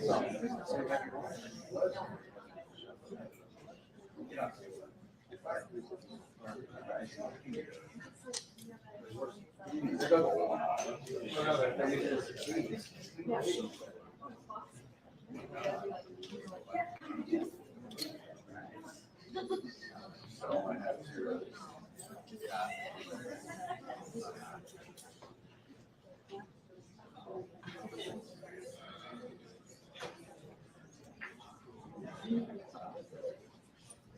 right, so this will be your 5-minute warning. Final white balance, sound check. Good to go? Everybody? Checking 1, checking 2, sound. Thumbs up, thumbs down. Good, checking. Sound. Keep talking. Sorry, gotta keep talking. So sound checking, 5-minute warning. Keep going. News conference for the Koberger case. Post-conviction, post-sentencing. Beautiful day outside. Welcome to the city of Boise. Wonderful place to be. California. Better climate, better environment. Anything? We're good? Yeah. Okay. Good. Thank you. So 5 minutes. Thank you.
Oh, just switch her up.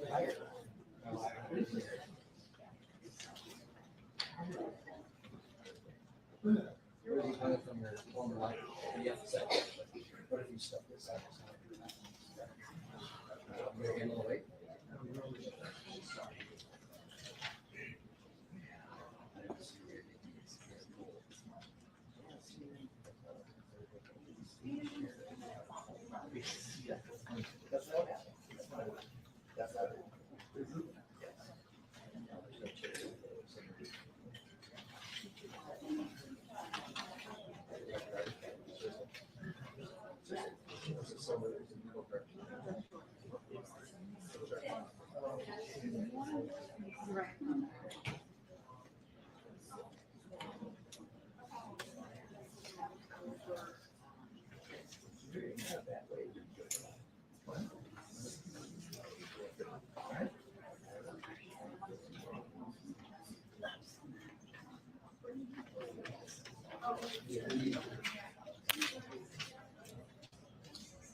Good afternoon.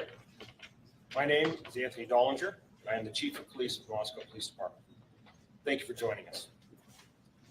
Today marks the conclusion of a case that has profoundly impacted the University of Idaho, the city of Moscow, the state of Idaho, and communities nationwide.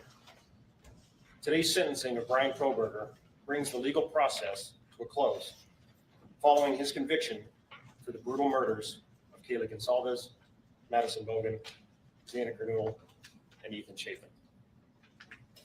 While this marks the end of a long and challenging journey through the criminal justice system, we acknowledge that for the families, friends, and loved ones of these 4 young people, the grief does not end because the losses are permanent and the pain remains.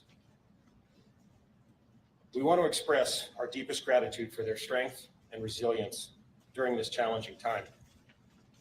We will honor their loved ones' memories and reaffirm our commitment to ensuring their lives are not forgotten. This investigation, one of the most complex and high-profile cases in our state's history, was made possible by an extraordinary level of collaboration.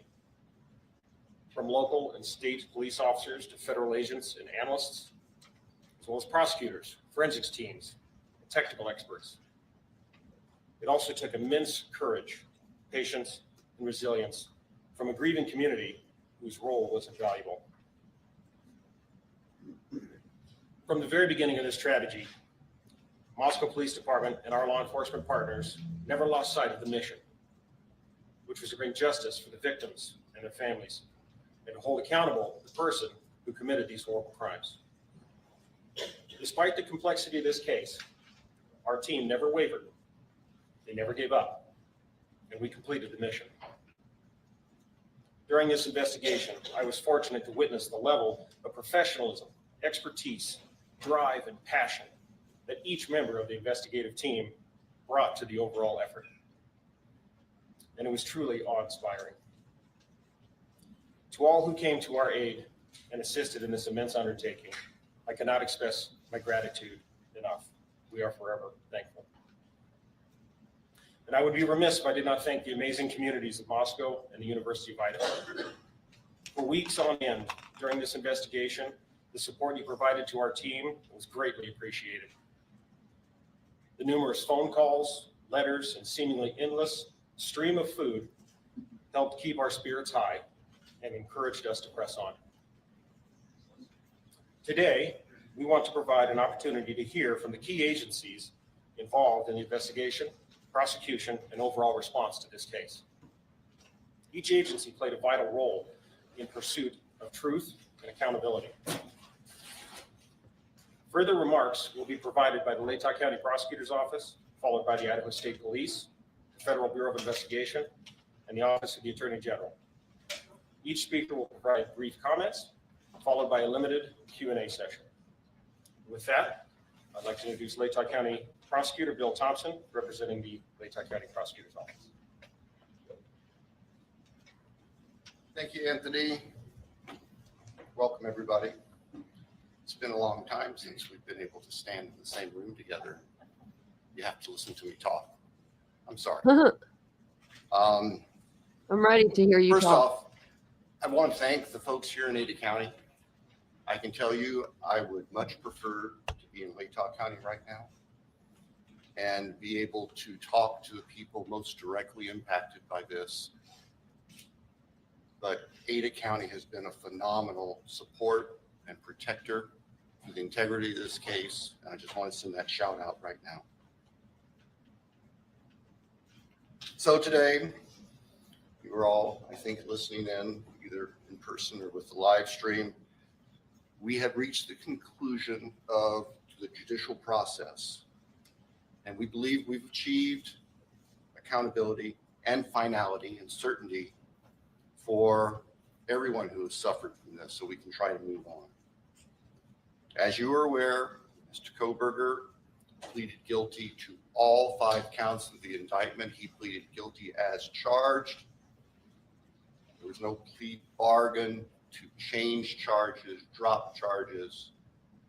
He pleaded guilty straight up, and he admitted under oath to Judge Hippler the allegations are true.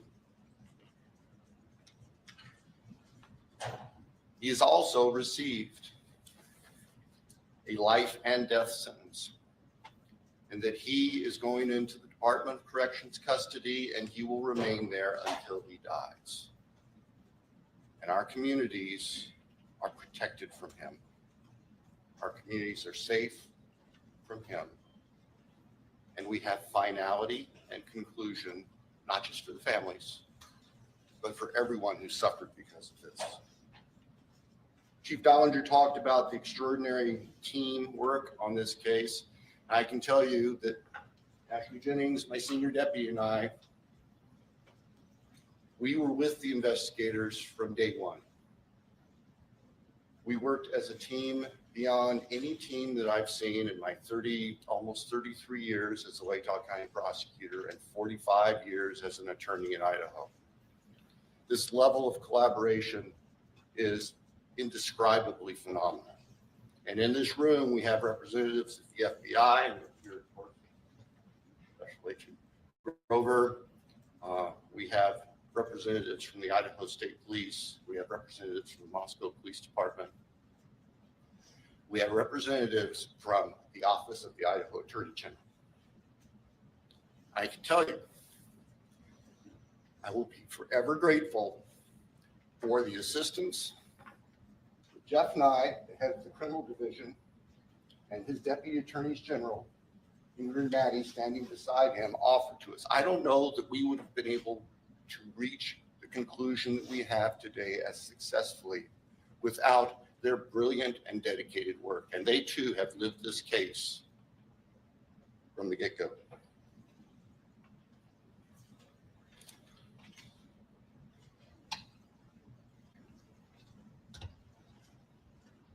Our hearts and prayers go out to the families, not just the immediate biological or legal families, but the university family, the 1122 King Street family. You all saw the group picture, and you've seen that group picture so many times over the past 2.5 years. And now you have real faces to go with those young, vibrant people who, 4 of whom were killed 12 hours after that picture was taken. We respect the families. We realize that we had tough decisions to make, and we made them, but we did not make them in a vacuum. As I said in court today, we reached out to the families. We asked their thoughts. Okay, we want to hear new stuff, Bill. Come on, Bill, with the new stuff. We accept and recognize that not everybody agrees with the decision we made, but this isn't a popularity contest. We made what we thought was the most appropriate decision under the law and on the facts to give this case closure in a sense it would never be realized otherwise. Judge Fitzgerald talked today about I guess the fallacy of expecting that there would be some miraculous coming clean and disclosure from the defendant. In the first instance, as the judge said, he doesn't have the power to compel that. We, the state, don't have the power to compel that. And as a practical matter, it would not be helpful. It would give him a forum to share whatever he thought to control the dialogue. Not going to happen to our victims. We can't allow that to happen. What do you mean? So, yeah, Bill, I'm lost. I'll say this with caution. I look forward to your questions. I will be perfectly honest with you. I will answer them as best I can. If I can't tell you the answer to something, I'll tell you that. And I ask for your assistance and your respect as we walk through that, because there are still people who are suffering, and I'm not going to victimize families. I'm not going to victimize the deceased again. And I'll just tell you that if we get those sorts of questions. But we'll get that in a little bit. Right now, what I would like to do is hand the podium over to Colonel Bill Gardner from the Idaho State Police so he can share his agency's perspective on this. Thank you. Thanks, Bill. Good afternoon, everyone. I'm Colonel Bill Gardner, Director of the Idaho State Police. To the families, your courage and strength throughout this painful process, it indeed kept us moving forward. Your strength, and particularly your love for one another, was inspiring, and it motivated all of us. You've carried a burden no one should ever have to bear. This investigation demanded the very best from everyone involved. Crime scene teams, forensic scientists, intelligence analysts, and investigators answered the call with professionalism, precision, and resolve. They did not do it for recognition. They did it because 4 innocent lives were taken, and the victims and their families deserve nothing less. It is clear this case required a team approach. Not only did the Moscow Police Department, the Latah County Sheriff's Office, the Idaho State Police, and the FBI come together quickly, but others provided significant assistance behind the scenes. I'd like to highlight a few of those. I personally want to thank Colonel Paris of the Pennsylvania State Police. Once this case moved across the country, the Pennsylvania State Police went out of their way to provide resources and support while our people were on the ground there. Also, it's important to note that from the moment this case began, Governor Little was fully supportive of the investigative process. He provided funding and support to make sure the job was done right. And finally, as was already mentioned, the Idaho Attorney General's office provided significant input and help during the preliminary motions. We relied heavily upon their expertise as we moved throughout this whole process. As law enforcement officers, we often say that this is more than a job, it's a calling. This case reminds us why we answer that call, why we stand for victims, why we fight. In this case, why we fight pure evil, and why we keep going. Even when the road is long and answers are hard to find. In this horrific case, I am proud of the work that was done and the people who carried it out. They exemplified the very best of our profession and helped bring closure to 4 families. I'll now turn the podium over to Salt Lake City.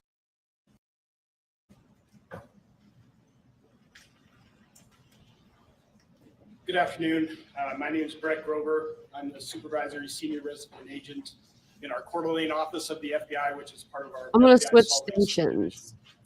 On behalf of the FBI, which is part of our FBI Salt Lake City division. On behalf of the FBI, we offer our deepest condolences to the families of Madison Mogen, Kaylee Goncalves, Xana Kernodle, and Ethan Chapin. The culmination of this case was a long time coming, and we hope the victims' families and friends have some sense of peace in knowing that Brian Kohberger is being held responsible and accountable for his heinous actions. The FBI is proud to have supported the Moscow Police Department in the state of Idaho with the investigation and prosecution of this case. Countless hours have gone into this investigation.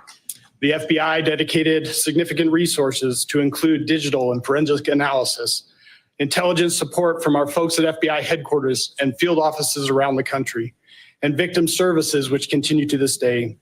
Today's sentencing also demonstrates how the responsible use of investigative genetic genealogy, or IgG, can transform a crime scene into accountability and closure. The IgG process involves the use of DNA analysis combined with traditional genealogy research to generate investigative leads for unsolved violent crimes. In late 2022, IgG provided a crucial investigative direction for investigators working this case. But I want to be clear, IgG was just one tool that led us here today. It's a powerful complement to the core investigative work done by both the FBI and our partner agencies. The bottom line is that successful cases like this are about strong partnerships and a shared goal, the goal of keeping our communities safe and providing a measure of justice for the families of our victims. Thank you. I'll now turn the time over to the Attorney General for the state of Idaho. Good afternoon. I'm Raul Labrador. I'm the Attorney General of the state of Idaho. Today's a heavy day for the families who lost their children, for the community of Moscow, and for the entire state of Idaho. With the sentencing today, a painful chapter closes in one of the darkest and most heartbreaking moments in our state's history. We're here because 4 young lives were stolen from us far too soon. They were full of promise. They had dreams and aspirations, people who loved them, and communities that believed in them. Their loss is immeasurable. Their absence is felt every day, not only by their families, but by classmates, friends, neighbors, and all of us who came to know their names and their stories. There is no sentence that can bring true justice for this kind of evil.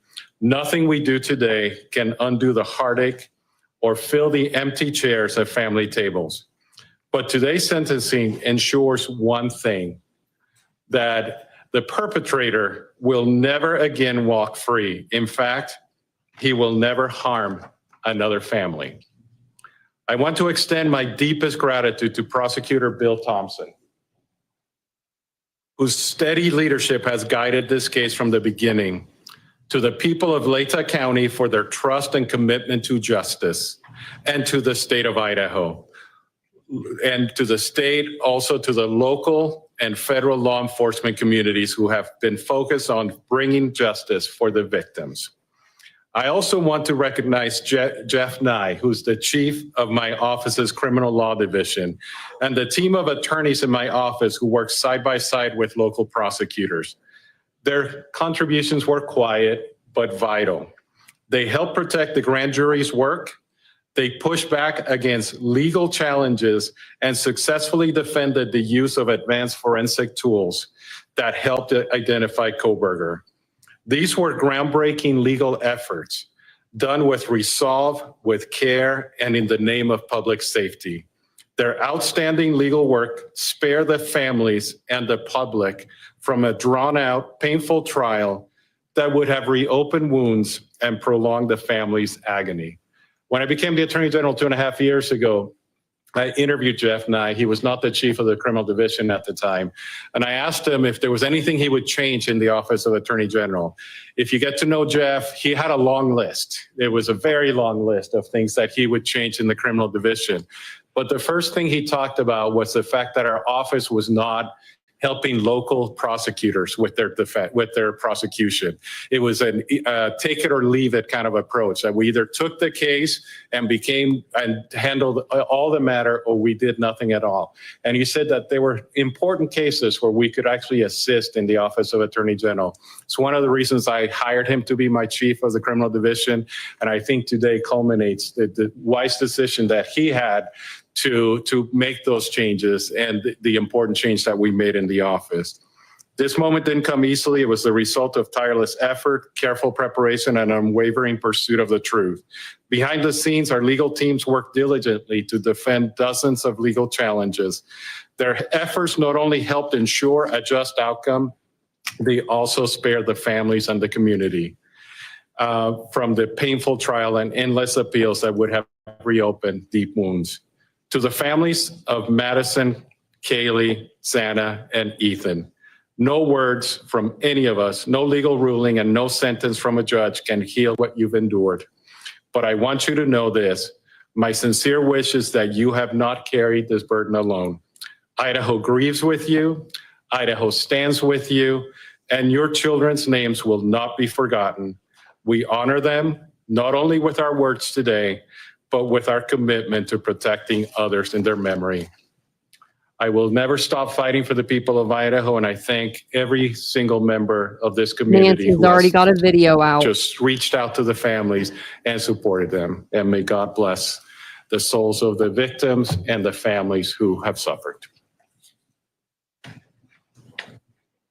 Thank you.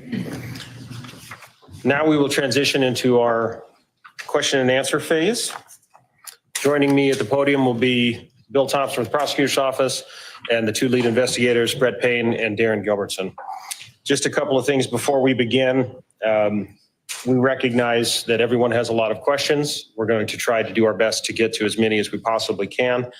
Also, keep in mind that there are still some things that we are unable to talk about because of either privacy interests for the victims and their families, and or they are under seal currently in the court. So if those items do come up, then that will certainly be the answer that you will receive. And to keep this sort of orderly, I will try to be the one to point out who's got their hands up. Right there. Chief Dollinger, Yes. Amanda Rowley with Crime 2 in Spokane. What more can you tell us about the release documents that the police department is working on putting online, and what can we expect from that? Certainly. As we put out in that press release, I hope everybody can understand the immense amount of information that's in this investigation is going to take a lot of time to prepare. It has to be gone through legally to be redacted or figured out whether or not it can actually be released. So I did get word today. It sounds like our website will be going live hopefully this afternoon. There should be another press release coming out in the next few hours to show that website so that people can start accessing that. Initially, what is going to be on there, and certainly this is just for the Moscow Police Department because we're only the holders of our records, but it will be all of our police reports from this investigation. So just the documents there. They'll be redacted, ready to go, again, free of charge for the public. We want to be as transparent as we possibly can, so we wanted to get those out to everyone. Chief, from the very beginning, your department was saying this was a targeted attack. Can you now say who was the target and what's your evidence to show that? I'll turn that question over to the investigators to answer that one. Well, I think Darren and I have, the evidence suggested that there was a reason that this particular house was chosen. What that reason is, we don't know. We don't know who the target was, and we're not going to speculate on that up here today. But we can tell you that for whatever reason, Mr. Koberger chose that residence. Perhaps it's the location, layout, we don't know. But that's, to the best of my knowledge, that's what that statement likely led to. During Kaylee got their KHQ, there was a social media account that surfaced that has long had speculation that it was Brian Koberger. Can you talk at all about the Papa Roger potential connection, if any? Right. There was no connection. There wasn't at all. We looked into every bit of it. We took a deep dive into it. We researched it. It wasn't him? It was not. I was right all along, and then I Thank you. We cut changed that my off. mind just a couple days ago. Should have known. Should have known. Now we got an answer. Thanks, C minor. Is it possible? All the evidence shows and tells us that he used a knife, a K-bar knife. And that's a weapon we believe was used to commit all the murders. Here. Sounded like the Goncalves family said that there was a second weapon that was used on Kaylee Goncalves. Can you confirm that? Out of respect for the families, that's something that you'll have to get from them. If they wish to share that with you, it'd probably be through them, not through us. Maybe it was the butt of the knife. You said that it seemed like he chose that house. There's no clues as to why he chose that house. You know, after working in Moscow for several years as Chief Dollinger, that area is frequented by many, many people at all hours of the night when college is in session. So what Darren and I have surmised is that perhaps it's the old hiding in plain sight. There's lots of people around. There's lots of vehicles around at all hours. It's not isolated where you'd be noticed. So that's where that comment comes from. It does. And no, it doesn't make sense. And it's if you're in that neighborhood at all, it's a very complicated neighborhood. It's very closed in. But at the same time, there's everything from college kids to adults that live there, people that have full-time jobs, I said that he part-time would be like jobs. So walking in plain any one sight. of us could come and go and fit in there. So. Wow. DA Thompson, during the plea hearing and then again today, it seemed like your voice quivered a bit when you were either putting up photographs or mentioning the victims' names. I'm just wondering about the emotional toll. And I want Yeah, you're right. My voice was quivering. Y'all were in there. There's a lot of powerful emotion. The losses are almost indescribable. And maybe my filters aren't as good as they might have been 45 years ago when I started in this business. But I think you also saw that even Judge Hippler was affected and impacted by this. There is no easy way to remain stiff-lipped and dry-eyed through this kind of tragedy. There just simply isn't. I'm sure you're not aware of this yet, but there was a photograph where they zoomed in on a picture that Brian Koberger had on the defense counsel table. It was an image of a black heart. I don't know if you've heard this or if you've seen the image. What? Hearing this, your thoughts? First I've heard of it. Black heart? First I've heard of it. There is something I need to say though real quick. This is a product of, I'm sure I'm getting old in my failed memory, but there's one other person I need to recognize, and this is very important to us because this was a key person that was going to take us through trial, and that's Josh Hurwitz, the former United States Attorney for the District of Idaho who left office and voluntarily joined our office as special deputy to help us. My apologies for the oversight as I wasn't reading my notes correctly, but thank you for that little interlude. Chief? I guess my question. Okay, I paused it. This is the picture of the heart. It was a black heart. What the fudge? Who gave him markers to play with? Since you're still up there, infinitely be with law and crime. You said that, it was your decision to accept this plea agreement. It brings finality, people die in prison, but Corporal Payne just said they don't know who the target was and why he targeted this house. Was there a reason why, as part of the plea agreement, you didn't require Ann Taylor to have her client sit down with you all and to answer some of these questions? I think that Judge Hippler addressed that today very, very well. Of course, Judge Hippler addresses everything very well, we've found. The law does not give the court or us the power to require a specific factual allocution. And just let me finish. And we recognize that. We recognize that we could have said, well, in order for us to move forward, we want a factual allocution. But I have to be perfectly candid. I don't believe that there's anything that would come out of his mouth that would be the truth. I don't believe that there's anything that would come out of his mouth that would be anything other than self-serving. And I don't believe there's anything that would come out of his mouth that would not further victimize the families. And so that just simply wasn't a factor. We made our decision based on our assessment of law and the facts. We made our decision based on being able to obtain accountability and certainty, not just for the victims' families, but for the communities and for the state. And that's where our obligations go. In the end, in the old Harry Truman thing, the buck stops on my desk. Well, that's what I got when I was elected prosecutor 33 years ago. I never dreamed it would involve something like this. But we don't shirk our responsibilities just because it got big and nasty. Thank you. Corporal Payne and Lieutenant Robertson, first of all, I want to say to you, Corporal Payne, that the Chapin family told me that you called them every night during that nearly 7-minute manhunt, even though you didn't have to. And I just think that that goes to show the person.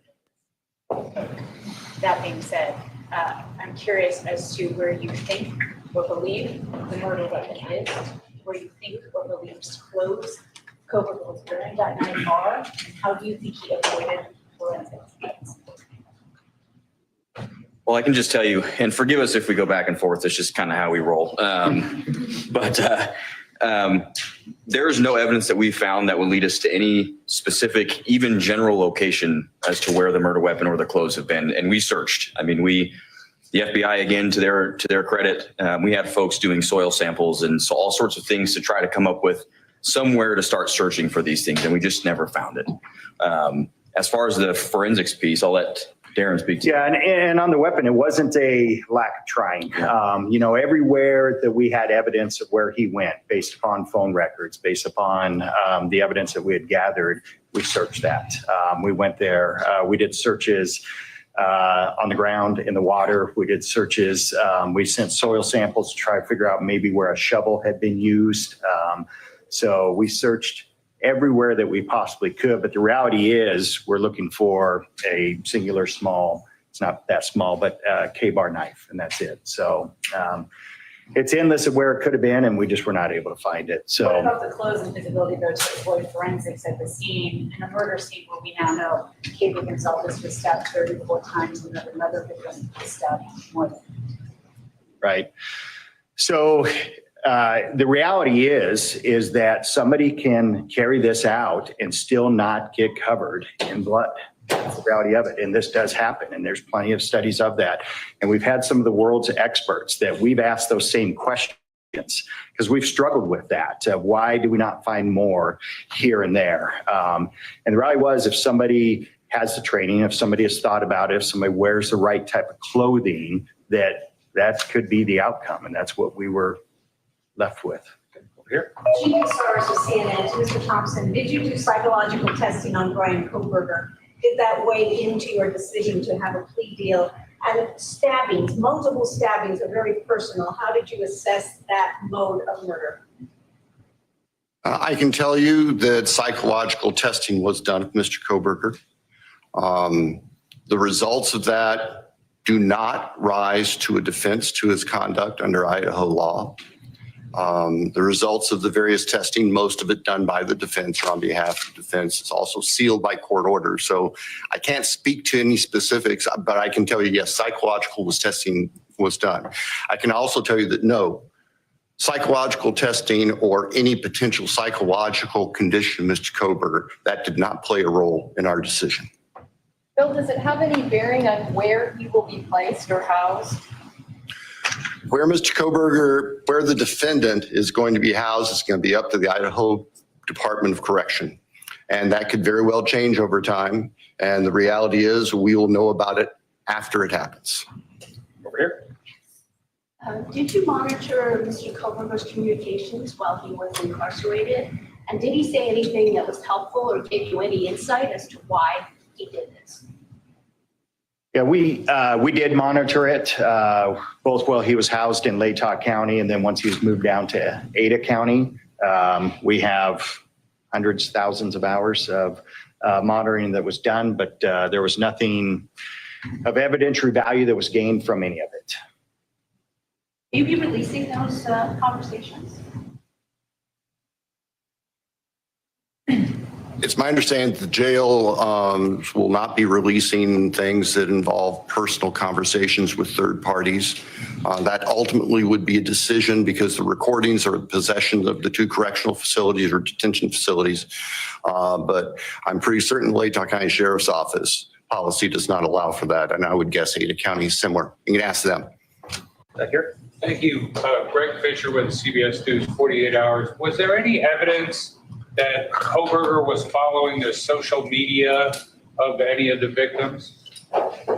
So trust us, we wanted that to be the case. We've looked for a link and we have not found one, not one. Yeah, through the entire investigation, I think that's something that we need, that you want, is to help to understand this and say, well, what's the connection? What was the link? And so we had every resource possible and we worked that tirelessly, both from everything from his side, but all the victims and all the members of the house from their side. So we have never to this day found a single connection between him and any of the 4 victims or the 2 surviving roommates. Michael Ruiz from Fox News Digital. My question is for the investigators. You guys are going through this case. You've got a lot of evidence about his background, his education, his training. You said earlier you couldn't identify a reason the house was targeted. Do you have a motive for this? We don't. Lauren Patterson, Northwest Public Broadcasting. This question for Anthony Gallagher, actually. I remember when Anthony was a beat cop assigned to talk to us at the very beginning when all of this happened, and now you're running the show. So I wanted to ask, as a community member, has this case shaped and changed how your police are? It's changed everyone involved. How could it not? It was a devastating tragedy to our community, and our police department is a part of that community, and it was very difficult for us as well. So, this is just one of those things that will not define us, but it is certainly a part of our history that we will never forget. Yes. Rebecca Stone, Associated Press. The perhaps unprecedented level of interest in a court case like this in Idaho was matched by an extremely high level of secrecy in the case. The Goncalves family has said that they're desperate for answers about what happened to their daughter. Do you anticipate most of the court documents being unsealed, or are there things that you will specifically request remain sealed? As far as the court documents, Judge Hippler has told us that he is going to work with the attorneys to go through every sealed document. Probably most of the documents were sealed for the purpose of protecting against tainting a jury pool. And those documents I would expect would become unsealed. Requests for discovery, various things like that. There are also documents in there that contain very personal, private information regarding victims and families. I expect those likely will not be released under Idaho's protections against what the law calls unwarranted invasions of personal privacy. I realize that can be frustrating for folks who want to be able to explore this thoroughly, but we have to balance, and the law balances the privacy of the people who have suffered including the victims who are dead, with giving the public as much information as we responsibly can. Alex Duggan, the spokesman review. I'm just wondering, did a lack of knowing the reason or the motive concern you when prepping for trial? Because juries tend to want to explore the motive or reason for a crime. And also, how do you as investigators and attorneys grapple with that? Because if you can't rationalize something irrational, then how do you continue knowing that you won't get an answer?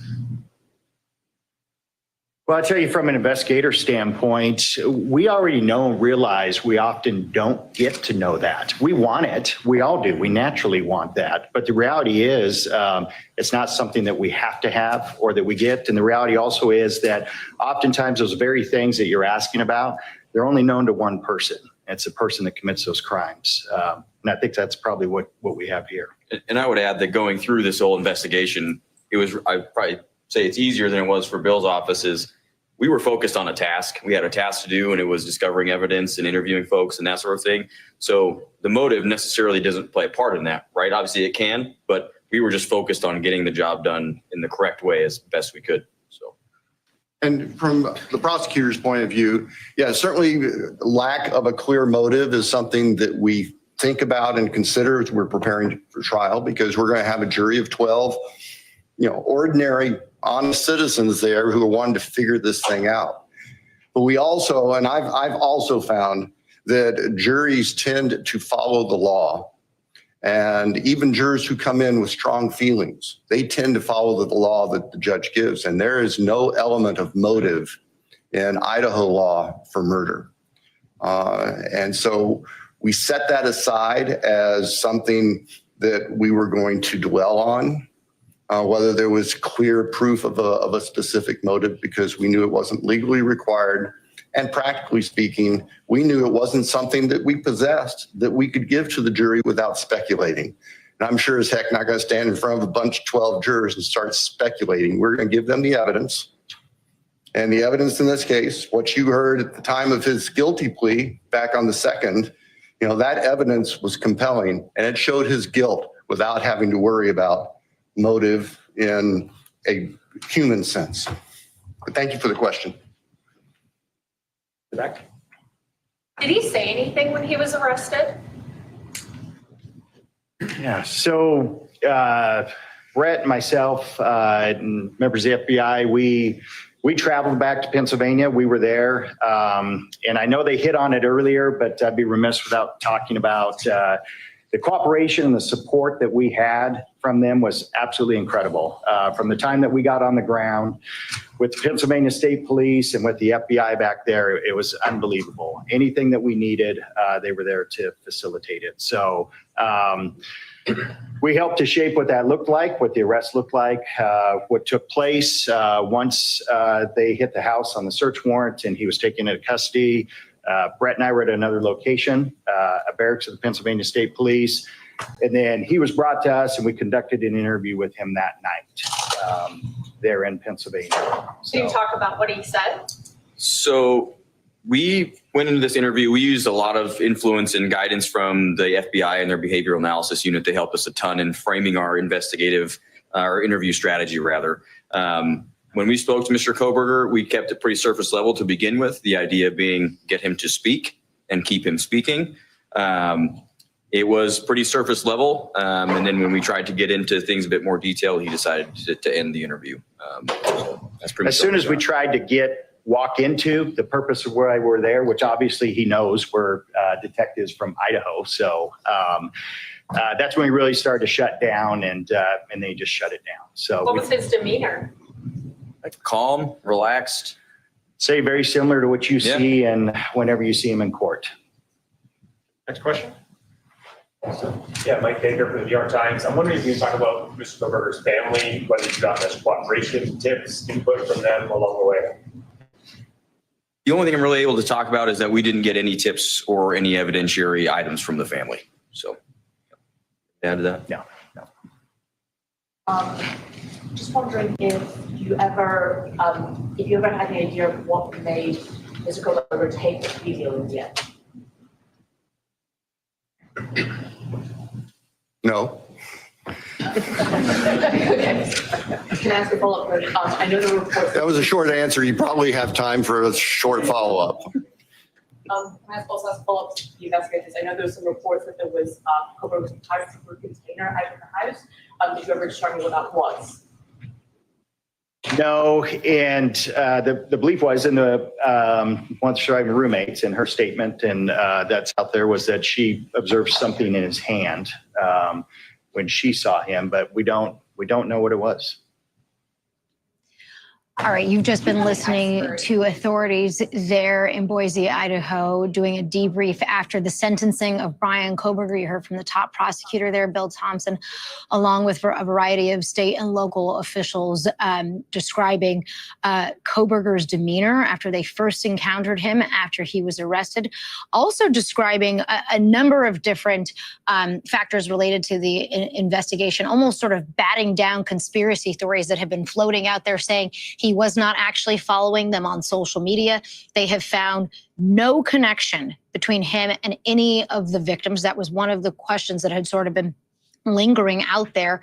The investigators saying they still do not have a motive, and they were not obviously required to provide one to the jury if this had gone to trial, but they do not have an explanation. They monitored his communications in jail, both before this case was still in Latah County and after it was transferred to Ada County, and they had not found anything of evidentiary of value and had found no connection to any of the victims. I want to bring in here Gotti Schwartz, who's been following this along with me. I don't know if that was like the end of it or what. Like and I mean, that little weird, huh? I'm going to go back to the Associated Press. Okay. See throughout the entire case and every aspect. Pretty quiet over here, though. We talked and met with them, and they had further resources and some capabilities that we thought may get us somewhere quicker. And so we made the decision to then shift that to the FBI and continue that process there. And as to your question about legal concerns, my simple answer is no. I didn't have legal concerns about how the FBI conducted their IGG investigation. I know that was the subject of lengthy, detailed, painfully detailed motions and briefing, and Mr. Nye rose to the occasion and was able to address all of that. But in the end, it's simply no different than sending somebody undercover into any place to gather information. And I was not concerned about the legality of it. And the judge came through and made the right decision that there was no violation of the defendant's rights or anybody else's rights. Had he not left the knife sheath behind, would you have been able to track him down? We've talked about this ad nauseum. And the answer is yes. Through the car, most likely. We had some amazing people going truly line by line over tens of thousands of white Hyundai Elantras. So we believe we would have got to it through that avenue. The time frame for that is uncertain. It could have been a week later, it could have been 2 months later. We just don't know. We would have found it. There's a lot of questions in regards to that initial window. Brett and I made the decision on what that window was, even though the experts were saying there may be more years that match it. But the simple numbers that we began to look at were astronomical, thousands and thousands, tens of thousands of these vehicles. So we chose to try to narrow it and start smaller. And then as we had to, we were going to open that up. But we both believe we would have gotten them through the car eventually. A question for Mr. Thompson. Amanda Rowley with Front 2. It appears that the plea deal, it felt a bit rushed. So the question is, why did it happen so quickly, considering some of the families were against it? And also, the Mogen family at the plea hearing mentioned saying that this is the best possible outcome. Just wondering, do you agree with that, or would you have liked to have seen a different outcome? Well, I think we agree with the Mogen family. Our decision was that this is the best possible outcome, all things considered, and factoring into that, that the defendant was prepared to plead guilty as charged. Now, if that hadn't been a factor, we'd be picking a jury for trial starting right now, or starting this week. What was the first part? Why was this such a quick, it felt rushed, so why did this happen so quickly even though the family? Now, I hear you. The process moved quickly. There was no doubt about it.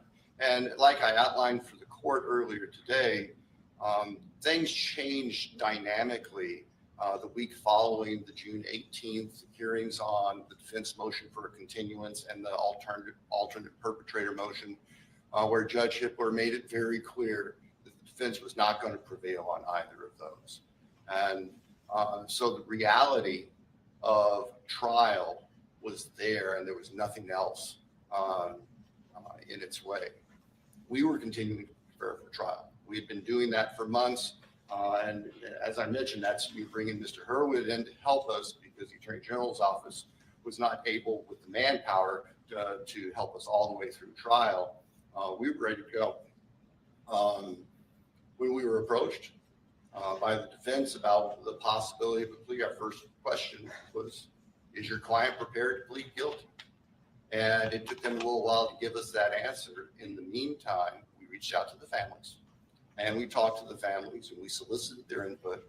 And we considered that in making our decision. The fact of the matter is, and I think Judge Hippler commented on this back on July 2nd when we were in court, is that the logistics of the upcoming trial with 10,000 prospective jurors being summoned in, the court staff making arrangements and preparing to process that part of the case, dictated that if the case was going to resolve, it needed to resolve quickly. And so that kind of drove the pace over that weekend, the last weekend of June. At the end of the weekend, when we understood from the defense that the defendant was prepared to plead guilty, the court was notified the next morning, and the court wanted to move quickly to get a plea done on the record if it was going to be done, and if it wasn't, so we were not interrupted in our trial preparations. The trial logistics were the main concern, just as Judge Hippler had said prior, right, with the jury as a factor.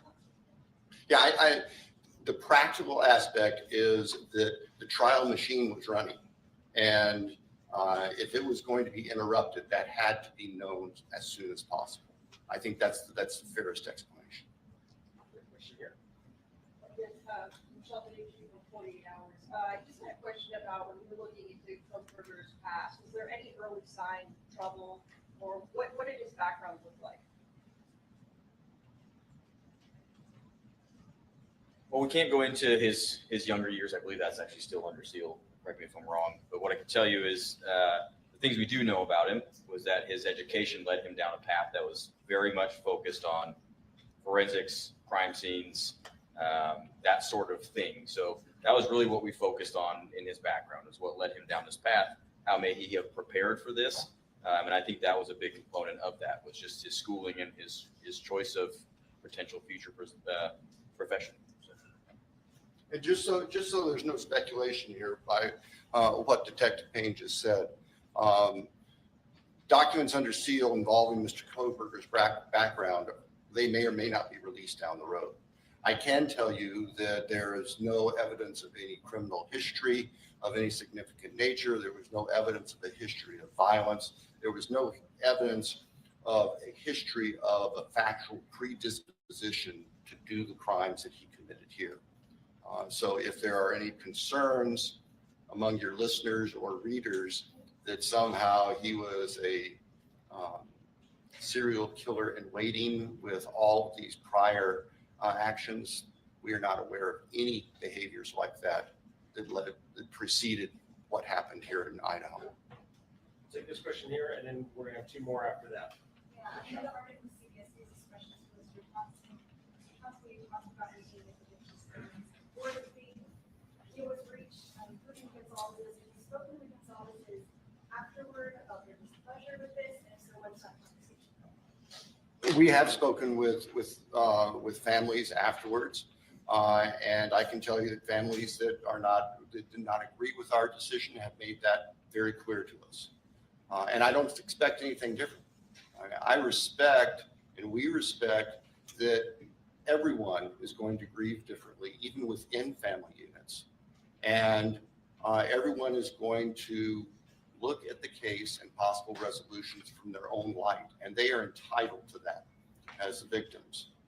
I'm not going to pretend that everybody was just fine with our decision, because there were families and family members who were not. And we accept that, we recognize that. It's just a fact of life. It was stated earlier that the target is unknown. However, it's been speculated that the convicted may have encountered Maddie while she was serving at the Magritte restaurant due to the vegan menu options. When his digital data was analyzed, were there any location pins or any information there that could have connected him to where Maddie worked? No, there wasn't. Like I said earlier, we wanted that. We looked for it in every possible way, digitally, financially, physical location, anything you could think of, anything that we thought, where is the connection? Where's the overlap? And we searched tirelessly and never found it. At that restaurant. I can't say that he was never there at all, but we never found any evidence at all from interviewing everybody that we possibly could, talking to every person that would have that information to be able to show that he was there or that there was a connection through the restaurant. Last question here. Just two follow-ups to earlier questions, if that's okay, so I can make sure we're understanding everything correctly. First of all, my question about the family. You said that you gave me evidence from the family. Was there any hindrance in the investigation from the family? And was there any specific evidence you were hoping to get? Are you talking about his family, Koberger's? There was not any hindrance, anything, nothing that impacted us carrying out the investigation. Thank you. And then the second follow-up, when you mentioned, like, obviously we follow this line of interest in the studies, did anything in your investigation indicate that that was chosen as part of a planning process as opposed to just an area of interest? There was nothing aside from, we have some of his coursework where he did, a crime scene recreation, that sort of thing, but it was all part of his studies. So I don't think that any of us attributed that to a planning process per se. Certainly it was a learning process, but whether or not it was a planning process ahead of what he did, we'll probably never know that. Yeah, and I would say we didn't find anything that would be any different than a student, similar, a different student in the PhD program. Gotcha. So then I'm understanding that the planning process, that during that investigation about pivot was part of the plan to be that purchase of the e-learning on Amazon division the first, I guess, step forward. Did he plan it? Did he buy it with the purpose of that? Is that what you're asking? Yeah. We don't have know. anything to show or prove that he did that. Well, thank you all. That concludes our Q&A section today. Hopefully we tried to get as many of you folks' questions answered as possible. I'm sure you're going to have further questions. And certainly the question was already brought up about public records requests. Just keep in mind that if you're looking for those in the future, you will need to go to each individual agency or entity that has the keepers of those records. So just to reiterate, the website that Moscow, City of Moscow is going to be putting up hopefully today, that will only be Moscow Police Department records. Okay, so there you have it. Thank you for being here. Thank you for listening to all of this crazy. I mean, it wasn't craziness in the courtroom. It was craziness after this part. But no, it was a very emotional day with the families and the victims, the survivors.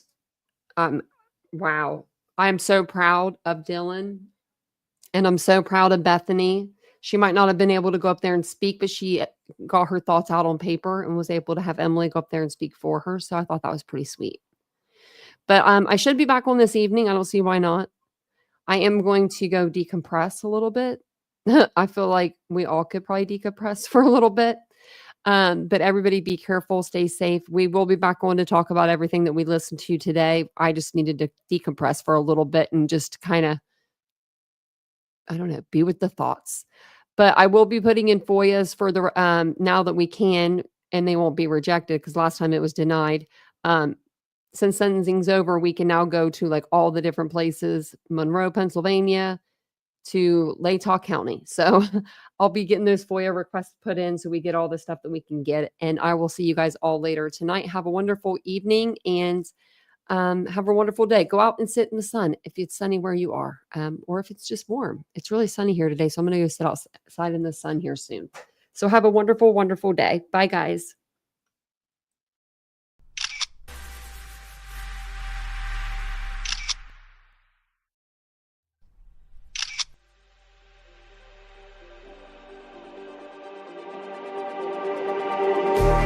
Just like the street lights lit this town, like a fire in a blaze, gotta burn it down. Can't be afraid to leave this out. We got this far, don't know how.